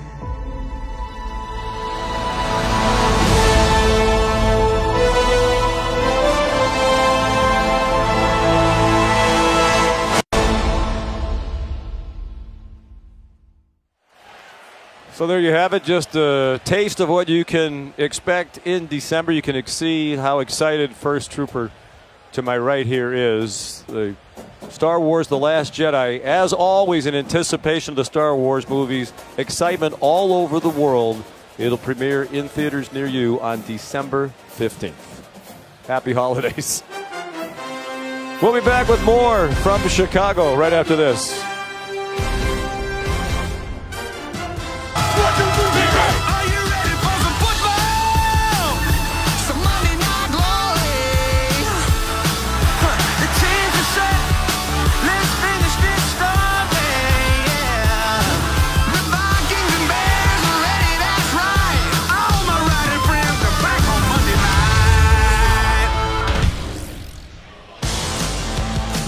Back in Chicago, where the Vikings lead 3-2 at the half. They were also involved in the last 3-2 score at the half in an NFL football game against Detroit in 2008. In Minnesota, the Vikings trailed 3-2. And their 55 yards of offense, John, their second lowest total in the first half since 2011. They look nothing like the team we saw in the first game of the year against New Orleans. Yeah, I think first you have to credit the Chicago Bears, and secondly, you have to probably go with Case Keenum. They need a healthy quarterback that can get away from the pass rush, and I'd be shocked if we don't see him to start the third quarter. And to focus on the positives, the Chicago defense A lot of injuries, a suspension to Trevathan. Has played really well. There is Case Keenum. It looks like he will be back out for the second half. Came in their last possession of the first half in relief of Sam Bradford. Clearly still hobbled by the left knee that kept him out of the last 3 games. And Chicago's got to clean up the penalties. They have had a couple scoring opportunities negated by penalties, questionable as they may be, but turnovers, penalties, sloppy play have plagued the Bears in the first quarter of the season. They need to clean it up and find a way to win, but very important game, I think, for the Vikings. I think they have the better team. They've got a short week next week. The Packers are coming to town. They've got to rev it up and get out of here with a win. Connor Barth kicks off. Here's Jerick McKinnon for Minnesota. Out across the 25-yard line. Let's check in on the field. Here's Lisa Salters. Hey, Sean, well, going into the locker room, Mike Zimmer told me, hey, Sam Bradford is hurting, but he said he was not sure if he was going to stick with Case Keenum or not. Now, Bradford just did not look healthy in that first half. He got up slowly after being sacked 4 times, was noticeably limping at times. So Mike Zimmer wasn't sure going into the locker room. He's sure now. Case Keenum, he's going to stay with Case Keenum. He starts with a play fake to Latavius Murray and dumps it for the tight end Kyle Rudolph, who gets chopped down. After a good gain on first down, they pick up 7. The tackle made by Kyle Fuller. Keenum, you can see, is giving this offense energy. And he's really a luxury to have when you have an experienced backup quarterback. Not a lot of teams in the league can say that. In his 5th year out of the University of Houston, the NCAA's all-time passing leader in yardage. Latavius Murray fighting for that first down line to make, didn't quite get there. Eddie Goldman stopped him just short. It'll be 3rd down and less than a yard. And it's going to be a long yard. And in these short yardage situations, Chicago plays a lot of man-to-man coverage. The 2 young receivers, Treadwell, first rounder out of Ole Miss. Floyd checks in. They're the blocking wide receivers. Will they run the big back Murray or come up with some play action?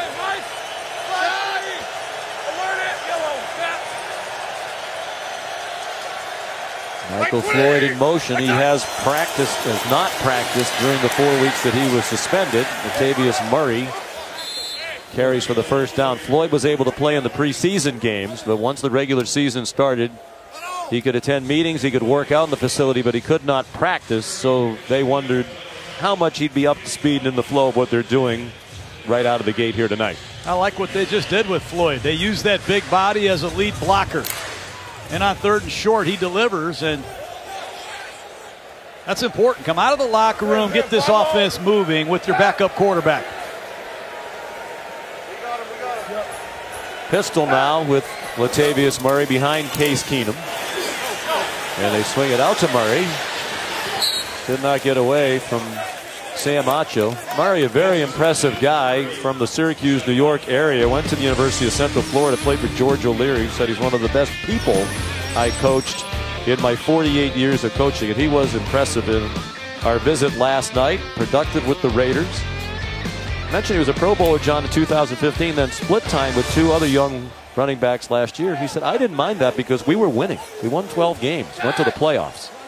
He understands this NFL, and he's a team guy. I admire that. Play fake by Keenum. Dumps it off short. And McKinnon lowers his head and picks up a first down before Timu and Jones get him on the ground. That's a good decision. They're taking a shot there. They want to come out of this play fake and launch one, but McKinnon is going to be the check down in the flat. Keenum looks upstairs, doesn't like it. Nice grab by McKinnon for a first down. Always liked McKinnon. He was a great college player, played a number of different positions. He's been in a Wildcat, led the team in rushing last year, and they're going to need him to step up for the rest of this season. McKinnon was a triple option quarterback at Georgia Southern. Keenum under center. He's 6 for 6 in relief of Bradford. And he fires down the middle, incomplete. A little bit too far out in front of Adam Thielen. With Bryce Callahan in coverage. Thielen, a man that is really taking advantage of his opportunities. He undrafted. He's become a go-to target. They're moving him around. He's playing more in the slot than he has in years past, and the ex-special teamer has really made a lot of big plays.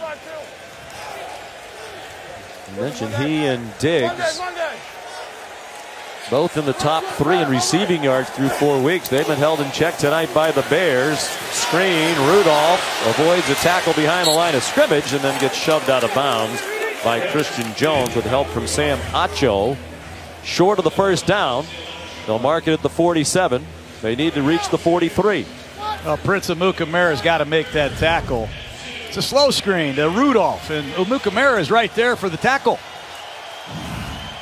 Size advantage, Rudolph.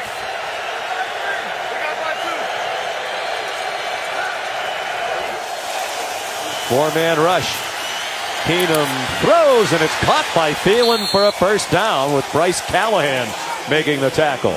I love Thielen in the slot. People don't realize how big and strong this man is, but he beats Bryce Callahan, and Case Keenum shows a lot of confidence in Thielen. He's been able to make that back shoulder catch quite frequently for a young receiver. Keenum already with more completions than Sam Bradford had in almost the entire first half.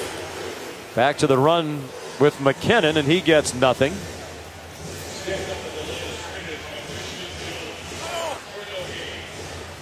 Take a look at Diggs getting worked on. Diggs has owned the Chicago Bears in 3 games against Chicago. He scored 4 touchdowns, and let's hope that's nothing serious.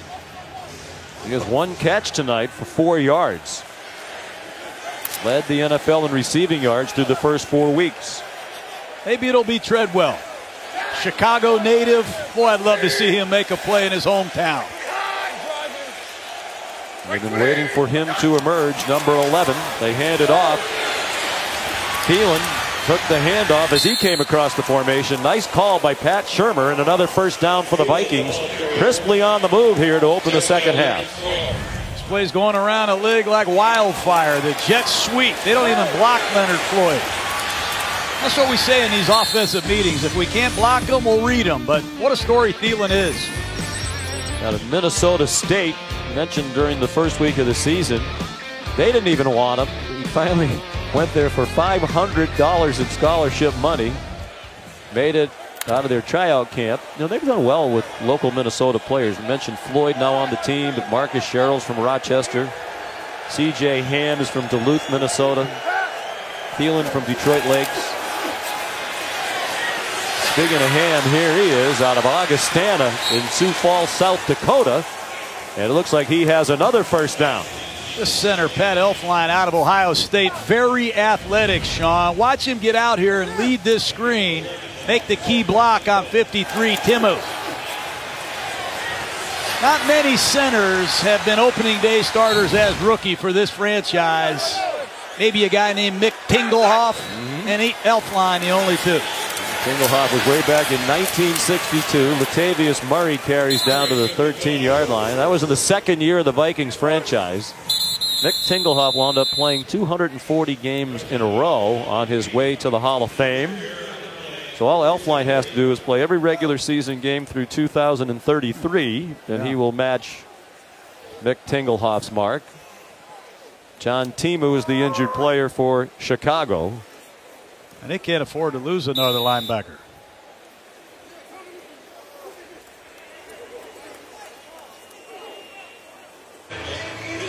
John Timu helped off the field.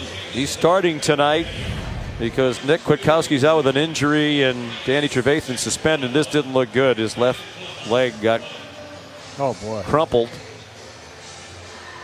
And you can't play defense without linebackers. These men call your signals. Freeman, outstanding player, out with a pectoral. They lost Nick Kwiatkowski to another pec injury. And, of course, Trevathan suspended last week. Now Timu. And you have to call your defenses. Can Christian Jones, number 52, handle the responsibility of getting everybody lined up? Also playing without outside linebacker tonight, Willie Young with a tricep injury. one of their best defensive players. 2nd and 7. Strong drive to start the half for Minnesota. 13th play of the drive. Case Keenum throws a touchdown. First touchdown of the game for either team. It goes to Kyle Rudolph. It's duck, duck, goose. What a play by Case Keenum. They had 55 yards of offense in the first half. They had over 70 in that drive, and Keenum ignited them with a beautiful scramble play. And the veteran tight end, Kyle Rudolph, against Kyle Fuller, does an excellent job uncovering for 6. That's good football. Give Keenum credit. That's what you're paid to do. Pressed into service, go get it done. Ty Forbath adds the extra point. 13-yard touchdown pass. Keenum to Rudolph. Keenum was 7 for 8 on the drive. And all their ducks in a row on that possession. Decade of working together in the fight against breast cancer. This year, the NFL and the American Cancer Society are broadening the scope of their efforts to tackle multiple types of cancer. Learn more about the expanded Crucial Catch initiative at NFL.com/crucialcatch. We learned a lot about it last week in Kansas City. The V Foundation partnering with the Kansas City Chiefs. Jan Stenerud, Bobby Bell joined us on a trip to the University of Kansas Medical Center. Nothing more important than the great work being done by the V Foundation. Provided more than $7.5 million for cancer research in Chicago and in the state of Minnesota since 1993. Nice touchdown drive led by Case Keenum. Deontay Thompson takes a knee. Here's the first possession of the second half for Mitchell Trubisky in Chicago. The first half undone by some key penalties. Well, Cody Whitehair holding. I thought it was a questionable call, but it take points off the board. And then Marcus Whedon thought it was another questionable call, but I question every call. Negated another touchdown. Penalties have hurt the Bears. You see McBride get called for an OPI, and they're calling it tight. At least they did in the first half. It was a crisp start to the half, but then it went south quickly for Chicago. Jordan Howard carries for about 7. You know who never criticizes the officiating? Who? The stormtrooper who was here at the half. He's a play-by-play man's dream as a color analyst. He doesn't say anything. I'd like to get him going as an analyst, honestly. Can't wait to see that movie, though. Star Wars: The Last Jedi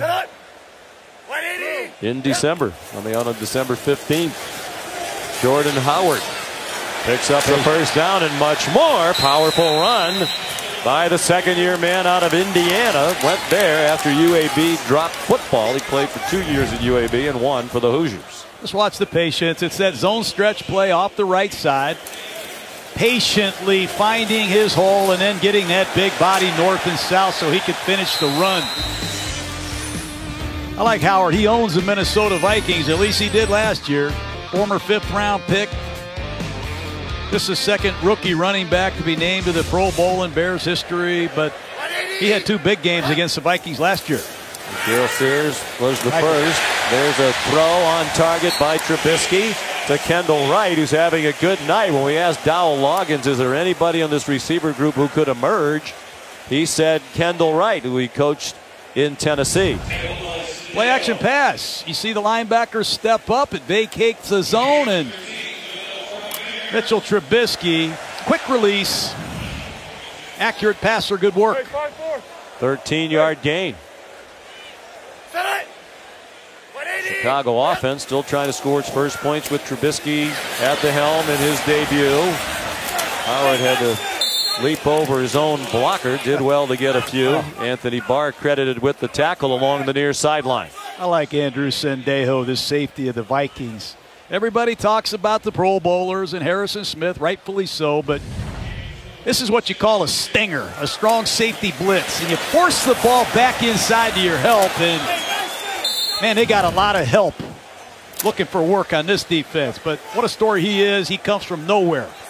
United Football League to second leading tackler on a very good team.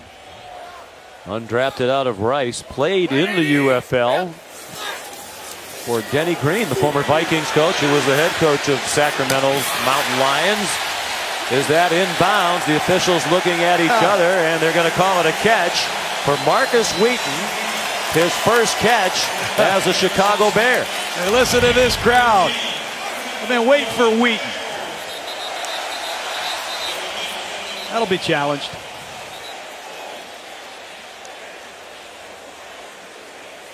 Wheaton didn't have any receptions in the 2 games in which he's played. He had a rough offseason after he signed. It's challenging the ruling of a completed catch at the sideline. As a free agent, had his appendix out to start a training camp, broke his pinky finger, and he's been a total non-factor until that catch. Well, Jerry says it's a catch. I say there's no way there is a catch, but Wheaton is among a number of other Bears receivers that have to step up, and I throw their tight ends in there as well. We haven't heard from Zach, the tight end. We haven't heard anything from the tight end, Zach Miller. Really haven't heard much from Deion Sims. There's Mark Sanchez in the T-shirt, inactive tonight. He's the 3rd quarterback, but he's been a good mentor to Trubisky. Mike Glennon was the other guy in the picture.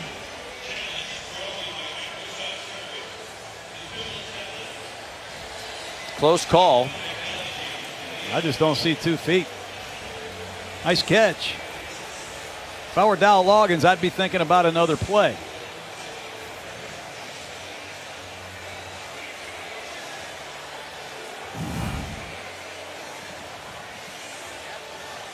Let's bring in Jerry Austin, our referee in the booth. Jerry, what do you think? That's a tough one. It's a very tight one. The question is, was the second foot still on the ground when he had control of the ball? And it is a very tight one. Do they have enough to overturn it? Here's a good look at it on this play. Nope, the ball bounced in his hand. So they're going to overturn that call. Coach, you're right. Wow. You two, it's just been. Well, it is important that they get this man involved in his offense. Marcus Wheaton, he is supposed to be the vertical threat. 2015, he made some plays down the field for the Steelers. And the Chicago Bears, when I watch them, I get bored. There's no explosive plays in the passing game. They don't have a passing play of over 30 yards, I don't believe. If there has been, right. I'm missing it. But Wheaton is here to provide that. Unfortunately, in the 5th game of the season, they just have nothing down the field ever. After reviewing the play, it's an incomplete pass. It'll be 3rd down for Chicago on the 38-yard line. Minnesota is not charged. They timeout. Well, Dow Loggins, the offensive coordinator, I'm sure knew that was incomplete. Everybody got to look at the tablets, but he's had plenty of time to figure out what to call here in this 3rd down situation. 36-year-old offensive coordinator, promoted from quarterback coach when Adam Gase was the offensive coordinator here, left to go to Miami, be the head coach of the Dolphins. So the Bears' longest pass play of the season is 29 yards. That was a completion to Zach Miller from Mike Glennon. They are the only team in the NFL that does not have a pass play of 30-plus yards. Longest pass play tonight, 18 yards. Every time it looks like they're about to do something, a penalty brings it back. Trubisky in trouble and nearly threw an interception right into the hands of Barr, who's upset that he couldn't hang on. Daniil Hunter making his presence felt again. And Tom Johnson. They fake a screen to Tariq Cohen. He's going to come flashing across the screen. They fake a screen, and you're going to see Hunter on the left side of your screen. You're going to see Johnson 92. You're going to see a host of Vikings. This play had no chance from the beginning. Chicago had plenty of time to think about that play. I'm surprised they went with the screen pass in a predictable man-to-man situation. 7th punt for Pat O'Donnell. Marcus Sherrill standing back. It's a fake. And it's on target to Benny Cunningham. Still on his feet. He may score. Touchdown, Chicago. Well, there's a pass play over 30 yards. What a great call by John Fox. And Benny Cunningham, the ex-St. Louis Ram, comes up big. I love coaching, man. That's awesome. Totally fall asleep. Cunningham bluffed and released. And Sherrill's a punt returner. There's no match in the open field for Benny Cunningham, who's been a very good third down back. Well, you said it, their first pass play of 30 yards or more this year is on a fake punt. It's thrown by the punter, Pat O'Donnell, to Benny Cunningham. His first touchdown of the season. And with 5:23 to go in the third quarter, they elect to kick the extra point and make it a one-point game. The kick good by Connor Barth.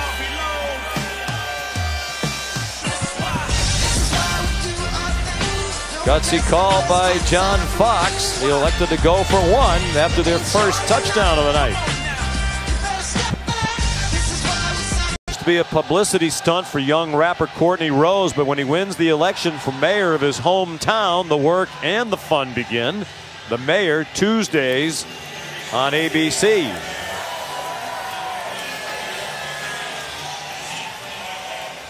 Sellout crowd here at Soldier Field in Chicago.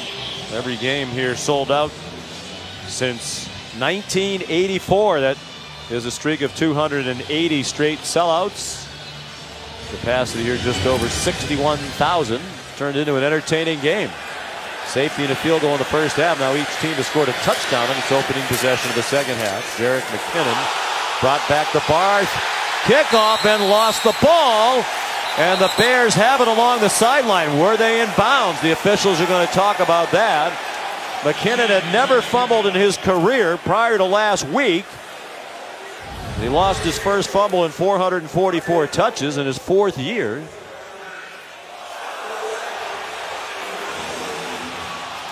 Might have been down before the ball came out. Either way, DeAndre Houston Carson stripped it. The ruling was they were out of bounds. When they possessed the football were the Bears. It's an element the Vikings miss. They had Cordero Patterson, Pro Bowl returner, and now McKinnon takes over that role, and they are lucky there.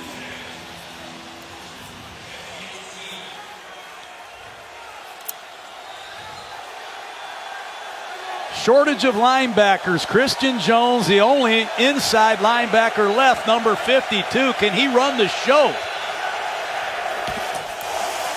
Playing with 5 defensive backs with John Timu out of the game. He will not return with that knee injury.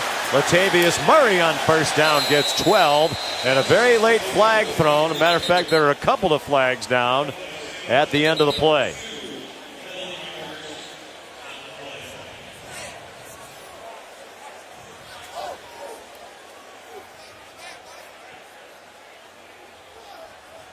A lot of flags. There are 2 fouls on the play, both by the offense. Illegal block in the back. Offense, number 71. That penalty is declined. Holding, offense, number 18. 10-yard penalty, replay, first down. Riley Reif and Michael Floyd both called for penalties. I want to see this place come alive again. This is such a great football powerhouse, the Chicago Bears. They just need something to energize this franchise. If they could get a win with their first time starting rookie quarterback, it'd be unbelievable. But man, are they decimated at the linebacker position on defense. Number 58, Jonathan Anderson, just checks in for the first time.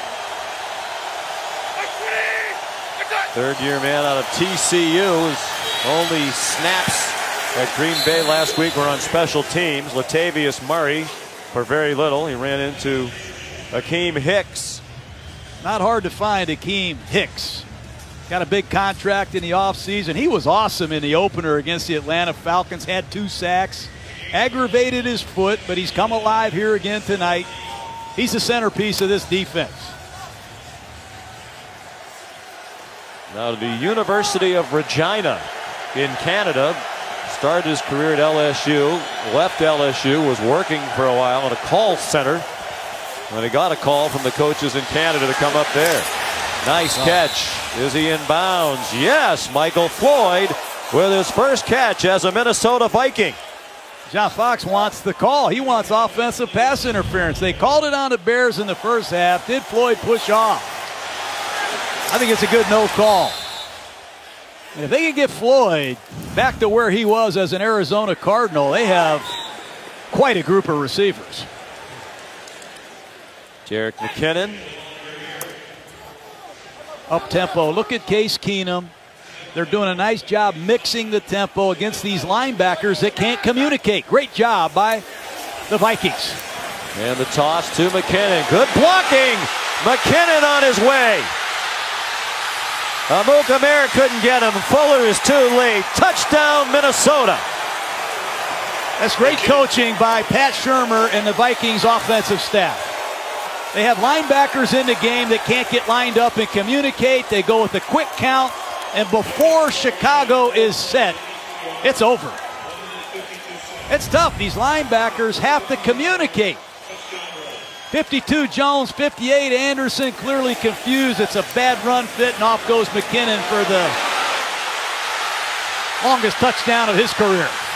58 yards for McKinnon.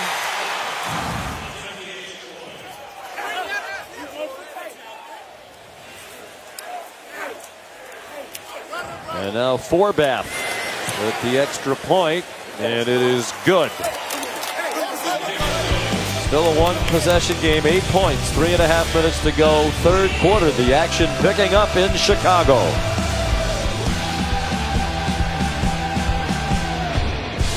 Injuries continue to hamper the Chicago defense. 82-yard touchdown drive for Minnesota. They did it in just 4 plays. Minnesota had only 3 touchdown drives of 80 yards last season, fewest in the league. They're the only team this year that's had at least one 80-yard touchdown drive in every game this year. Deontay Thompson ran into Stephen Weatherly, defensive end, running down there in kickoff coverage, stopped the play just across the 20. Watch Christian Jones. He's the 5th inside linebacker. He's got his back turned to the offense. When he sees they're up and ready, he's got to make a call, a safe call, something to get his Bears ready for action. And clearly Chicago disarmed against the up-tempo offense of the Vikings. And when you lose your 4 top signal callers and put your 5th guy into action and sudden change, that's tough. Look for that to be a big part of the Vikings the rest of the night. Mitchell Trubisky hands it off. Jordan Howard straight ahead. Had a good gain. He got about 6 on first down as we tick down near 3 minutes remaining in the third quarter.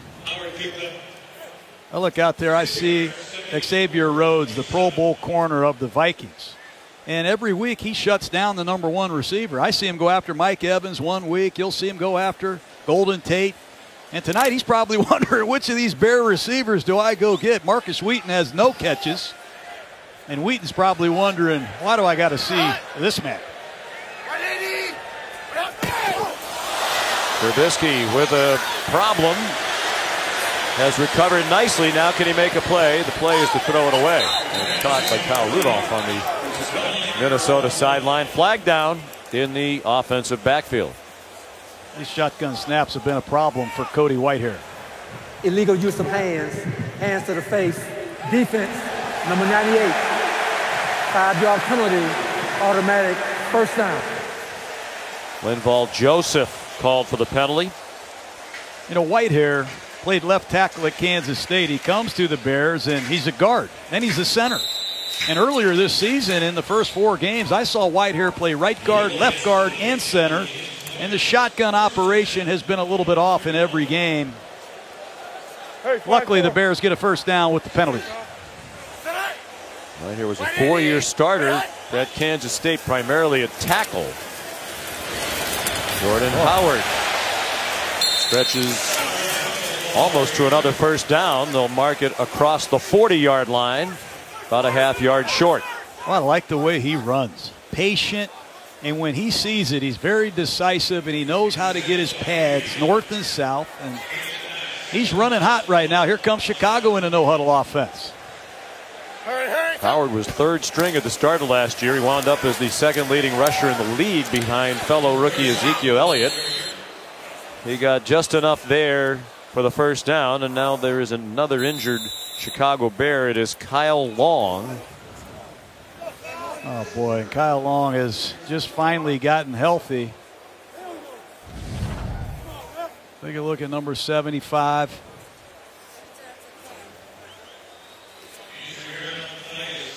Just landing awkwardly on that left leg, and he's holding his right ankle, it looks like.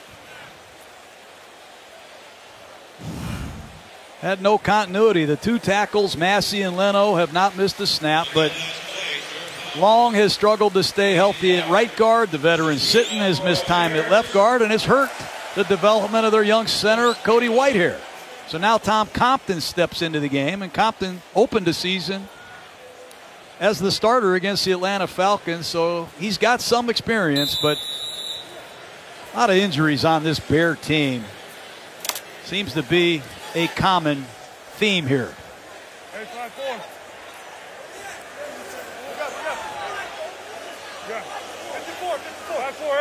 2 minutes to go. The clock running here in the third quarter. Jordan Howard again. Nowhere to go. Excellent penetration by Everson Griffin to force the play to the sideline. You know, when the Bears get into their three tight end set, one back, three tight ends, and one receiver, they have a tendency to run the football. And when you run into a loaded box with these kind of tendencies, it's tough. It's time for the Chicago to throw the football with this personnel grouping to try to keep Minnesota off balance. They smelled that one out. Kyle Long is back in at guard. So the starting offensive line out there intact for Chicago.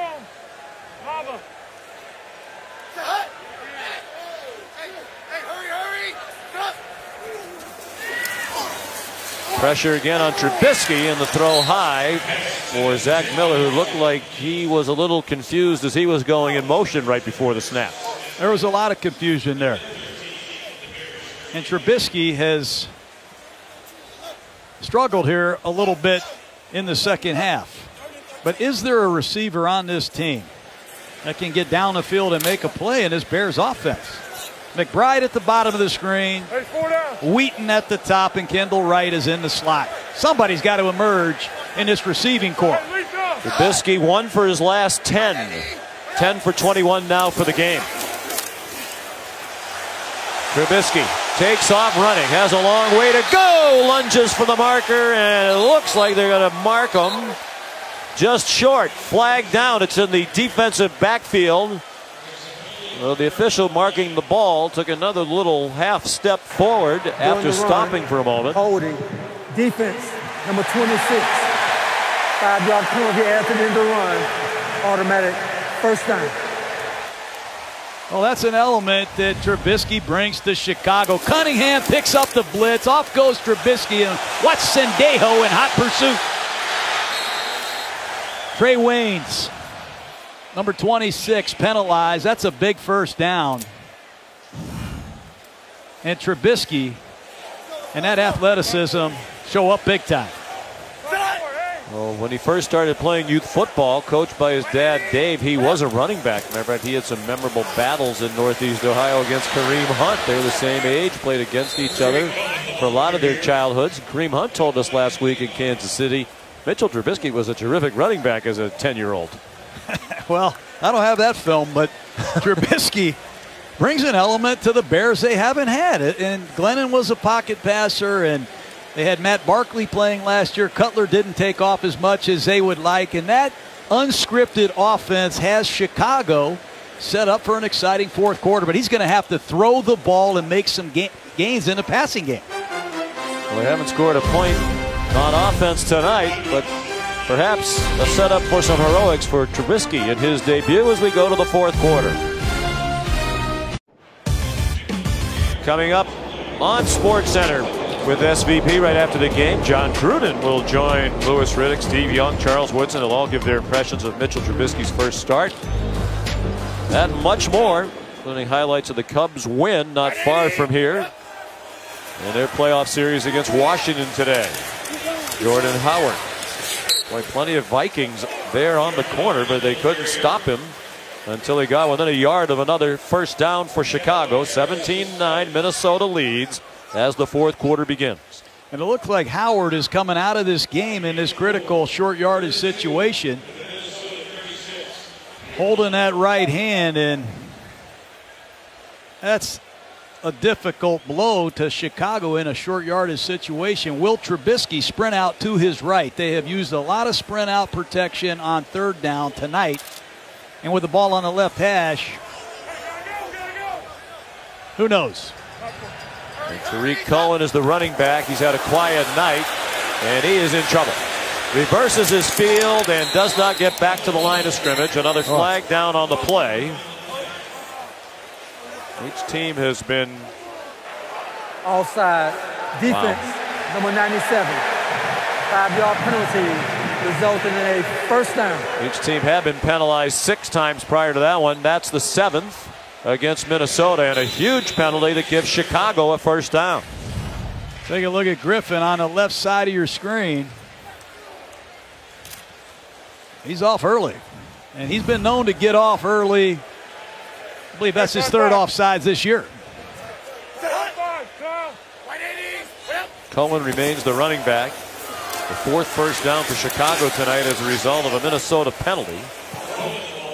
Cohen tackled by Linval Joseph. What a likable young man he was in our visit Saturday. Cohen will stay in the game for the moment with Jordan Howard coming back in. They need Howard. You know, this is right now not Cohen's cup of tea. He's dancing too much, and against this Viking defense, number 3 against the run, you have to be decisive, and you got to get north and south in a hurry. Here's Howard. Good to see him back. Cohen lined up as the receiver comes in motion. They hand it off to him on the jet sweep. Tariq Cohen. He is quick. You run a jet sweep, you almost know it's coming. The Vikings are in hot pursuit, but the quickness of Tariq Cohen. Lewisburg, North Carolina. Single mom, twin brother, and a younger brother. He went to 6 different elementary schools. The family kept having to move, largely because they kept getting evicted. They couldn't afford to live where they were living. He has a tremendous attitude. Trubisky to the end zone, deflected and caught. Zach Miller, the touchdown. The first thrown in the NFL by Mitchell Trubisky, and Andrew Sendejo cannot believe he didn't pick it off. And Chicago's going to go for 2 and try to tie this game, but we said it earlier, they have not thrown the ball out of this 1-back 3 tight end set. Here's a bootleg, and Trubisky gives his tight end Miller a chance, and Sendejo just misjudged it.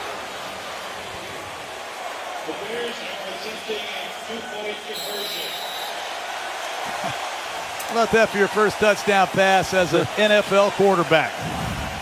First points on offense for Chicago tonight. They got a safety on defense.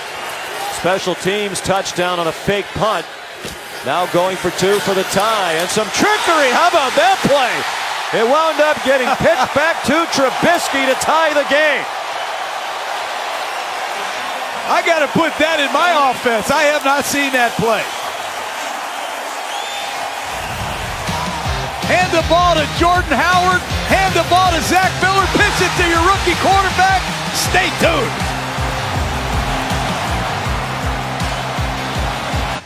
That was a 3-2 game. Minnesota had the lead at a half, and here come the touchdowns. And one of the wildest 2-point plays you'll ever see. Watch Anthony Barr. He's a Pro Bowl linebacker. He has no idea who has this ball. He thinks Zach Miller.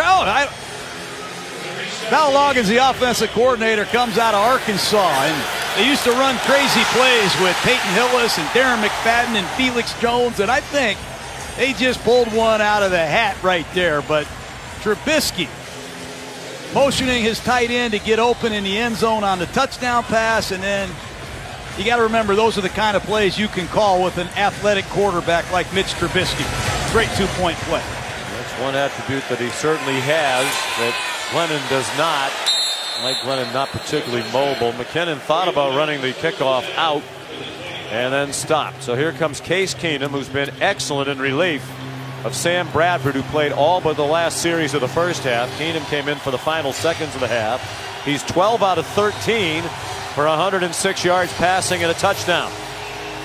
Has not thrown an interception that I can remember. He has a streak of about 175 passes. He's moved this Viking offense extremely well, but downtown Chicago is alive here at Soldier Field. In fact, neither of the Viking quarterbacks has thrown an interception this season.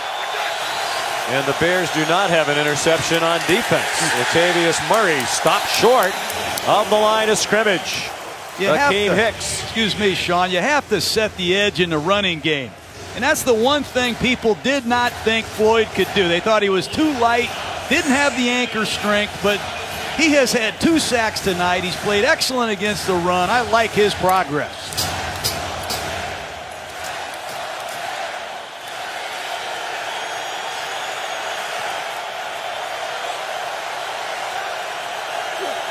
On 2nd and 11, 5-man rush. Keenum got it off, and it's batted down. Intended for Kyle Rudolph, and is the impressive safety, Eddie Jackson, 4th-round draft pick out of Alabama, and he certainly played better than a 4th-round pick this year. No, he had 6 interceptions a couple years ago, had an injury, slipped into the 4th round. He never misses a play. Great return man. He has an NFL pedigree. He's been well trained. Surprised even himself by starting as a rookie right out of the beginning of the season. He's missed only 1 defensive snap this year. 3rd and 11. Keenum can run. Can he get to the 35 and then some? Case Keenum all the way out across the 45 for a Vikings first down. It was Eddie Jackson who finally made the tackle. He knew it was too deep, man-to-man underneath, and the number 1 weakness against this coverage is the quarterback running. Here they are at the line of scrimmage again. Minnesota goes quickly after the 22-yard gain. Jerick McKinnon weaving through the traffic all the way to the Chicago 40-yard line with another first down and another flag down. Back inside Minnesota territory. The flag's on the field at the 47. They're killing Chicago with tempo. Offense, number 14. 10-yard penalty. Replay, first down. Stephon Diggs, a big penalty, but once again, Keenum jumps the ball, runs the same play they scored on. You see Diggs, number 14. I didn't see much there at all. 13 penalties in this game, 7 against Minnesota. A couple have been turned down as well. A 22-yard run by Keenum a moment ago matches the longest of his career. 1st and 19. Before the snap, timeout, Minnesota. Mike Zimmer is hot.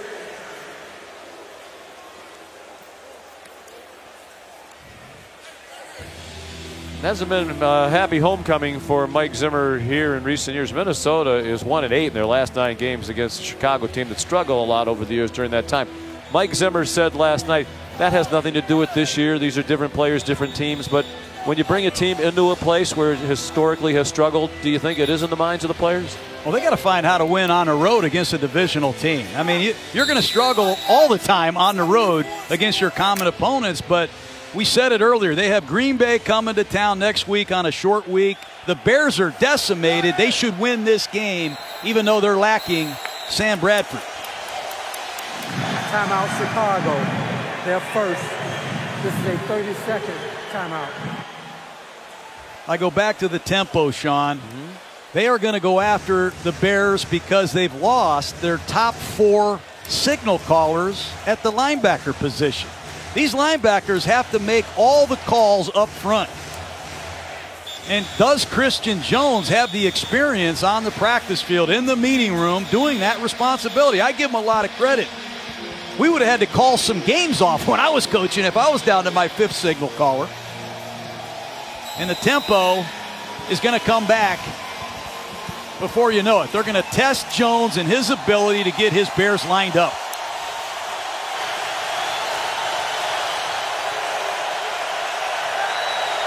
Crowd fully engaged. First down, 19 Minnesota. 10:46 to go in the fourth quarter in a tie game. On the draw, Latavius Murray goes down, and now is touchdown by Adrian Amos. Loss of about a half yard on that play. Great energy from the Bears defense. Floyd. 96. Akeem Hicks played extremely hard tonight. Got to be alert for the quick screens and the draws.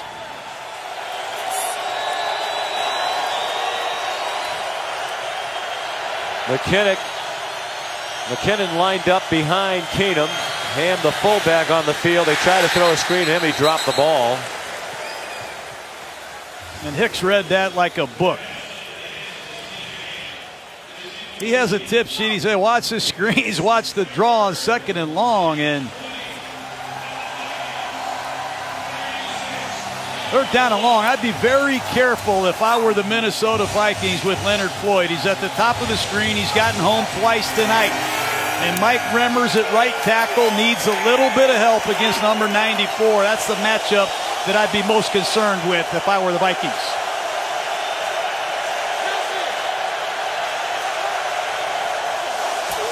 Just a 3-man rush and a lot of time for Keenum. He throws to Rudolph way short of the line to make. Bryce Callahan took him out of bounds at the 42-yard line, and the Vikings will punt as we go under 10 minutes to go. Fatigue setting in. You see Hicks limping off the field. He came in with a bad ankle tonight. And here's Tariq Cohen. Would it be something if Mitch Trubisky and Tariq Cohen, two men from North Carolina, could deliver here in Chicago tonight? Ryan Quigley, the punter.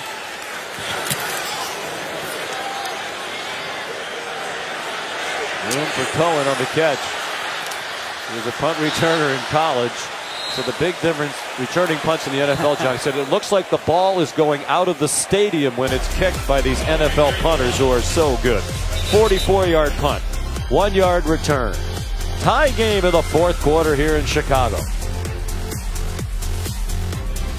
Journey to the NFL began at Mentor High School in the Cleveland area. He was Ohio's Mr. Football. Went to North Carolina. First 3 years there did not start. Was a red shirt and then backed up Marquise Williams for 2 years. He finally got his opportunity last year and set the Carolina school records for passing yards in a season. Drafted 2nd overall by the Chicago Bears. And making his NFL debut tonight in Game 5 of the season for the 1-3 Bears.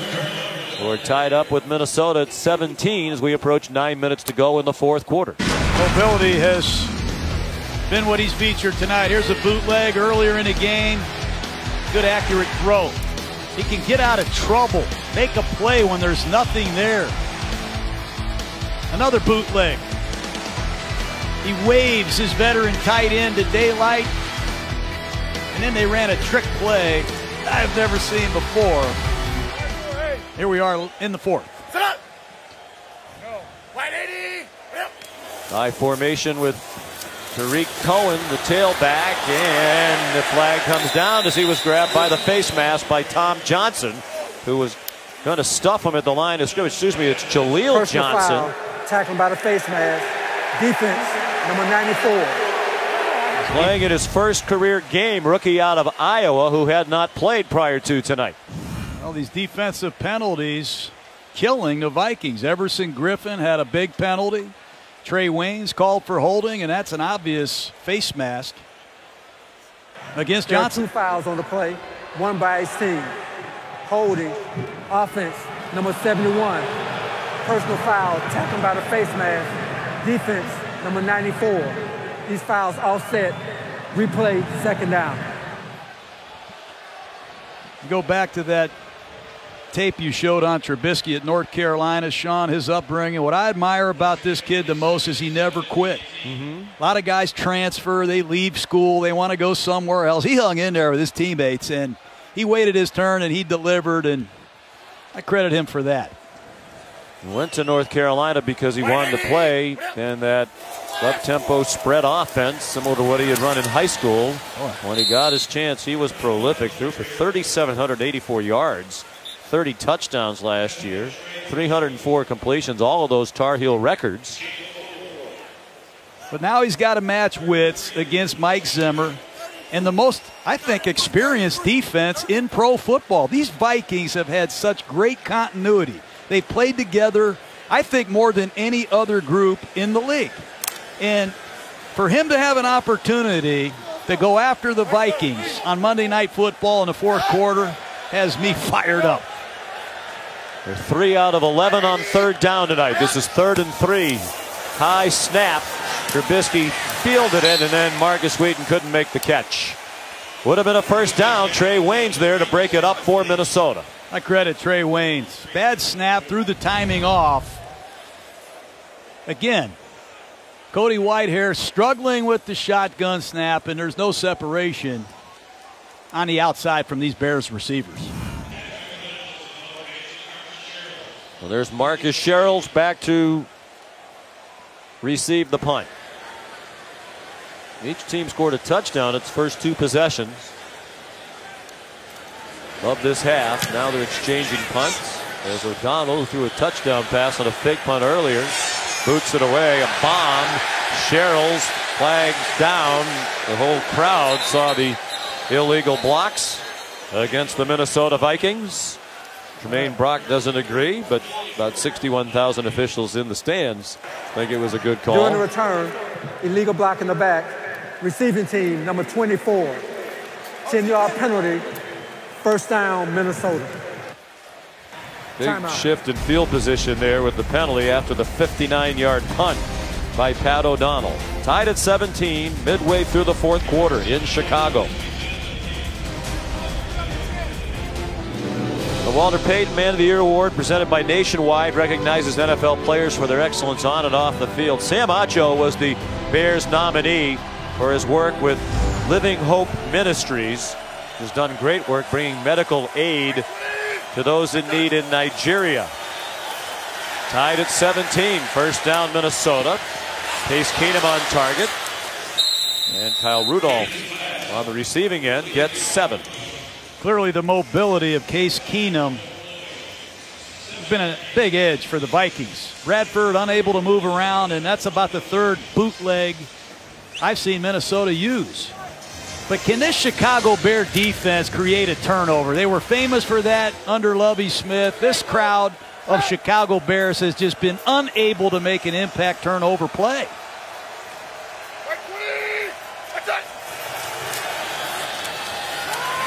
McKinnon rips through that defense and has a first down to the 31-yard line before he got planted by Eddie Jackson.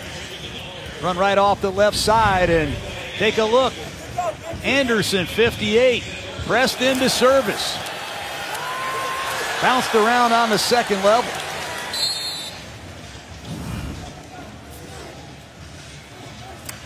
Lost Jarrell Freeman, Danny Trevathan, Nick Kwiatkowski.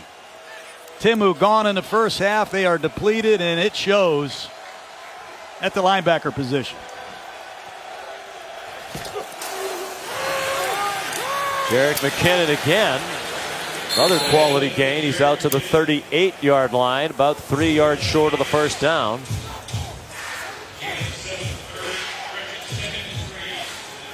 When you see Christian Jones in there by himself, number 52, it's a blitz every time.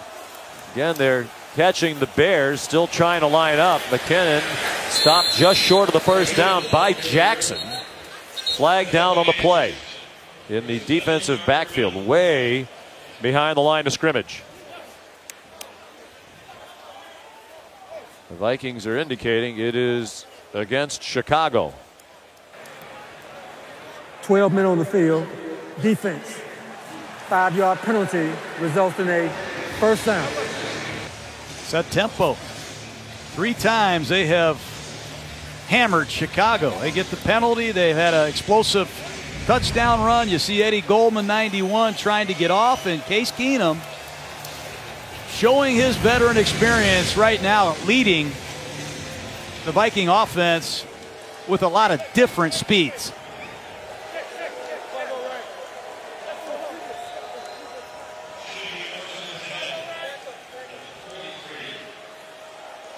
Officials talking the situation over. Jeez.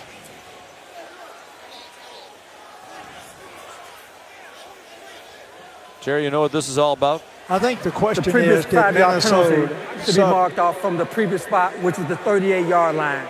It'll be first down at the 43-yard line.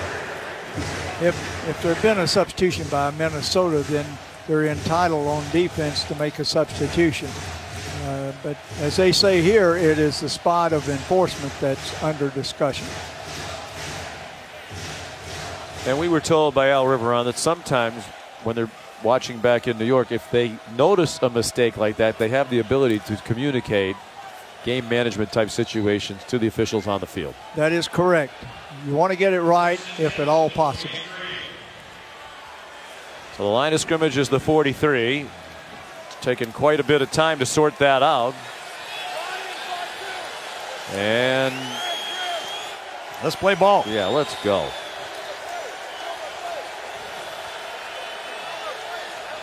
Rome Boger and his crew have been active participants tonight. There have now been 16 accepted penalties in the game. We still have 5.5 minutes to go. They spread the field to the Vikings on 1st and 10. Again, a lot of communicating and pointing on that Bears defense. They are lined up this time. They come after Keenum with 3. Thielen crossing the field, lowered his head and got smacked by Bryce Callahan at the 47-yard line.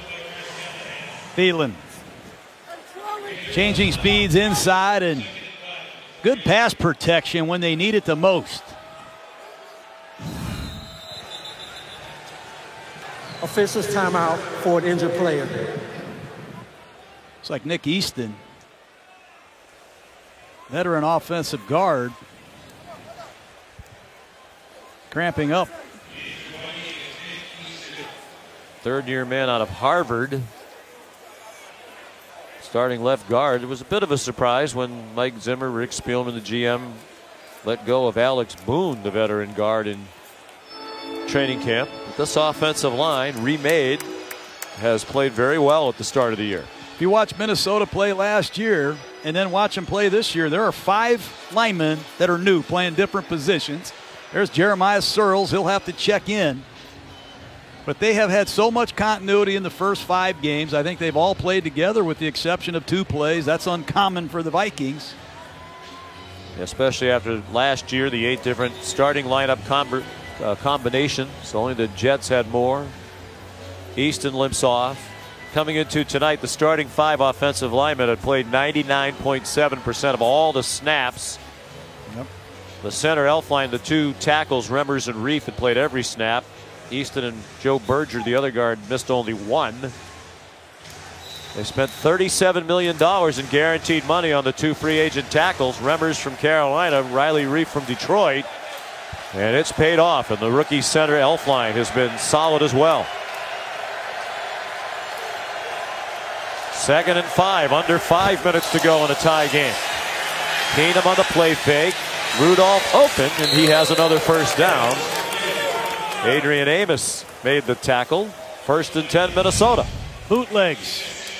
Take a look at the safety. He's covering Kyle Rudolph, and Amos has to keep his eye on his man. 4 times they've run that bootleg, and Rudolph having great success. The regular season finale last year against the Bears up in Minneapolis, Rudolph had 11 catches for 117 yards. Both were career highs, still are.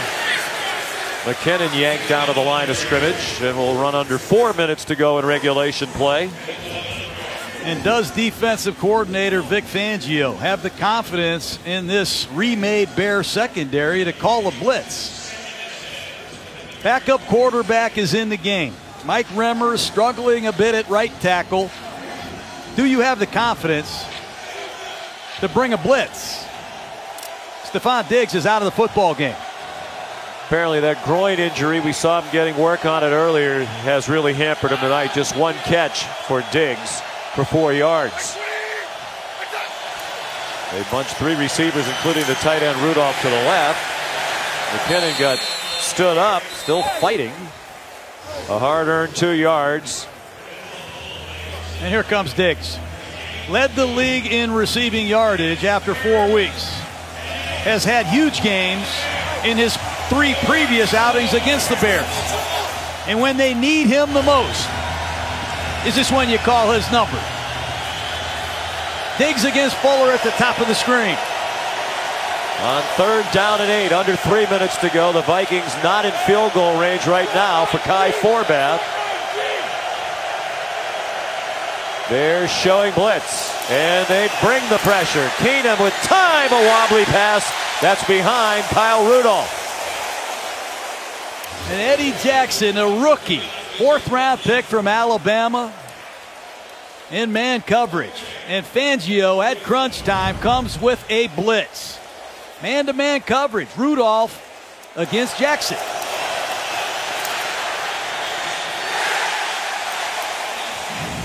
And Mitchell Trubisky is going to have a chance in a 2-minute drill in his first start to win his first game. Eddie Jackson back for the punt now. Now Tariq Cohen, Ryan Quigley. Fair catch signaled by Jackson at the 10. 34-yard punt. Well, can he march them down the field for a dramatic victory in his first NFL start? When they made that trade on draft night, a lot of people around here didn't like it. When they saw this young man play in the preseason, the opinions changed significantly. No doubt. And don't forget, Sean, in this field position, in the first half, Everson Griffin went around Charles Leno for a strip sack. Got to be very careful with these 2 edge rushers of the Vikings. Well, as you see, they haven't scored a point this year in a drive that started inside their own 20. They'll have to change that history if they're going to win it in regulation. Trubisky throws an interception. Harrison Smith trying to spoil the debut for these Chicago Bear fans with the big pick. And they are in field goal range after the turnover. That's why that man is a Pro Bowler.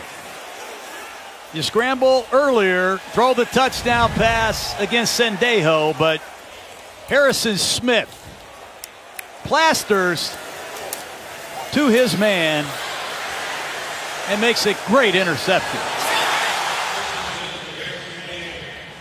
Trubisky, who motioned Miller open on the touchdown pass, that time looked for Miller again, and not against that man. Harrison Smith sets up Minnesota. Use all the clock and set up Forbath. Second interception of the year for the Pro Bowl safety. 2 times a Pro Bowler in his 6th year out of Notre Dame. 2:20 to go. Second turnover of the game. Both by Chicago, and McKinnon gets blasted by Akeem Hicks. And at the very least, if they had to kick a field goal from here, now it's a 50-yard try. What a game he's had tonight. Came in with a bad foot. We watched him practice the other day. He could hardly walk off the field, and he's had a couple sacks, a couple tackles for loss, and he does a great job beating Joe Berger.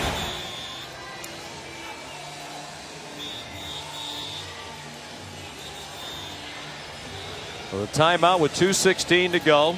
Minnesota with 2 left. Chicago 1. The turnovers remain a huge problem for Chicago, regardless of who the quarterback is. The first turnover, a strip sack when Trubisky fumbled. Now he's thrown an interception. They're -9 in turnover margin for the year are the Bears. Worst in the league. Will that one be the fatal blow? 5-man rush. Keenum hit as he throws. Has McKinnon, who lowers his shoulder. Boy, is he tough. Down to the 22-yard line, and that'll take it down to the 2-minute warning. Man-to-man, and McKinnon beats the backup linebacker Jones for a huge game. Tied at 17. Ready for an exciting finish in Chicago. ESPN's Monday Night Football is brought to you by Burger King. Mix and match 2 delicious croissant sandwiches or biscuit sandwiches for $4. 2010, Brett Favre's career came to an end on Monday Night Football as a member of the Vikings against the Bears. 3rd down and 4, Minnesota. Keenum after the fake to McKinnon. Keenum slips down behind the line of scrimmage. Flag down on the play. Wouldn't you know? Going to be against Chicago.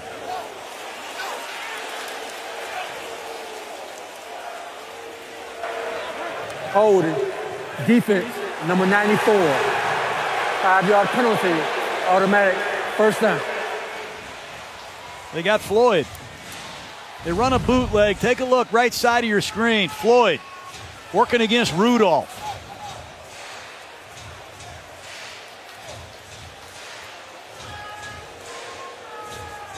He grabbed his jersey. Yeah. And Rudolph certainly sold it, throwing his arms up in the air. And a lot of close calls. What a time to call something like that, too. I think if you're a fan of the team that got called for that on either side, that'd be tough to swallow. So now it's 1st and 10. McKinnon, who's had a great night, slides ahead. That was his 14th carry of the night. He's coming up on 100 yards. He scored on a 58-yard touchdown run. He also has 6 catches in the game. He's rushed for 89 yards now. There's only one thing to do now. You run the ball, you set up 4-back. Run the clock all the way down. Put the ball on the hash mark or in the middle of the field where Forbath wants it. And remember, this is a man who missed a 39-yarder last week, a costly miss against the Lions. He's missed 2 extra points. That's about where we are now. This is no gimme. Well, not for that holding call a moment ago. Would have been on his foot from a greater distance already. That call really changed the complexion of this finish. 1:03 to go. McKinnon comes up short of the first down. Chicago will use its last timeout. Trying to save a little bit of time. Kyle Forbath has struggled.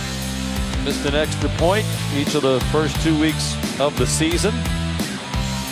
That's been his biggest problem. He had the lowest percentage on extra points of any kicker in the league. And then last week in a big spot, he missed a 39-yard field goal try in the 3rd quarter against Detroit.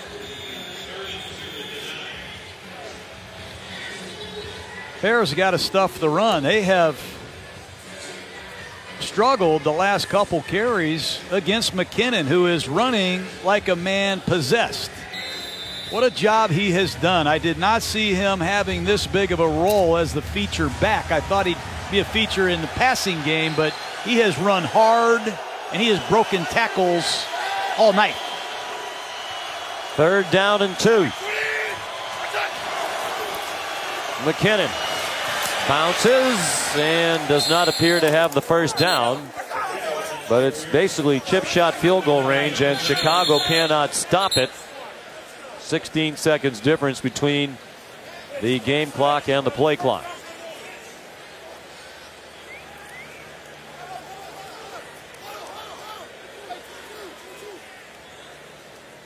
Going to let this clock run all the way down and I think take a timeout. We talked to Mike Zimmer last night. You asked him about the kicking situation. He said, sure, I'm concerned about it.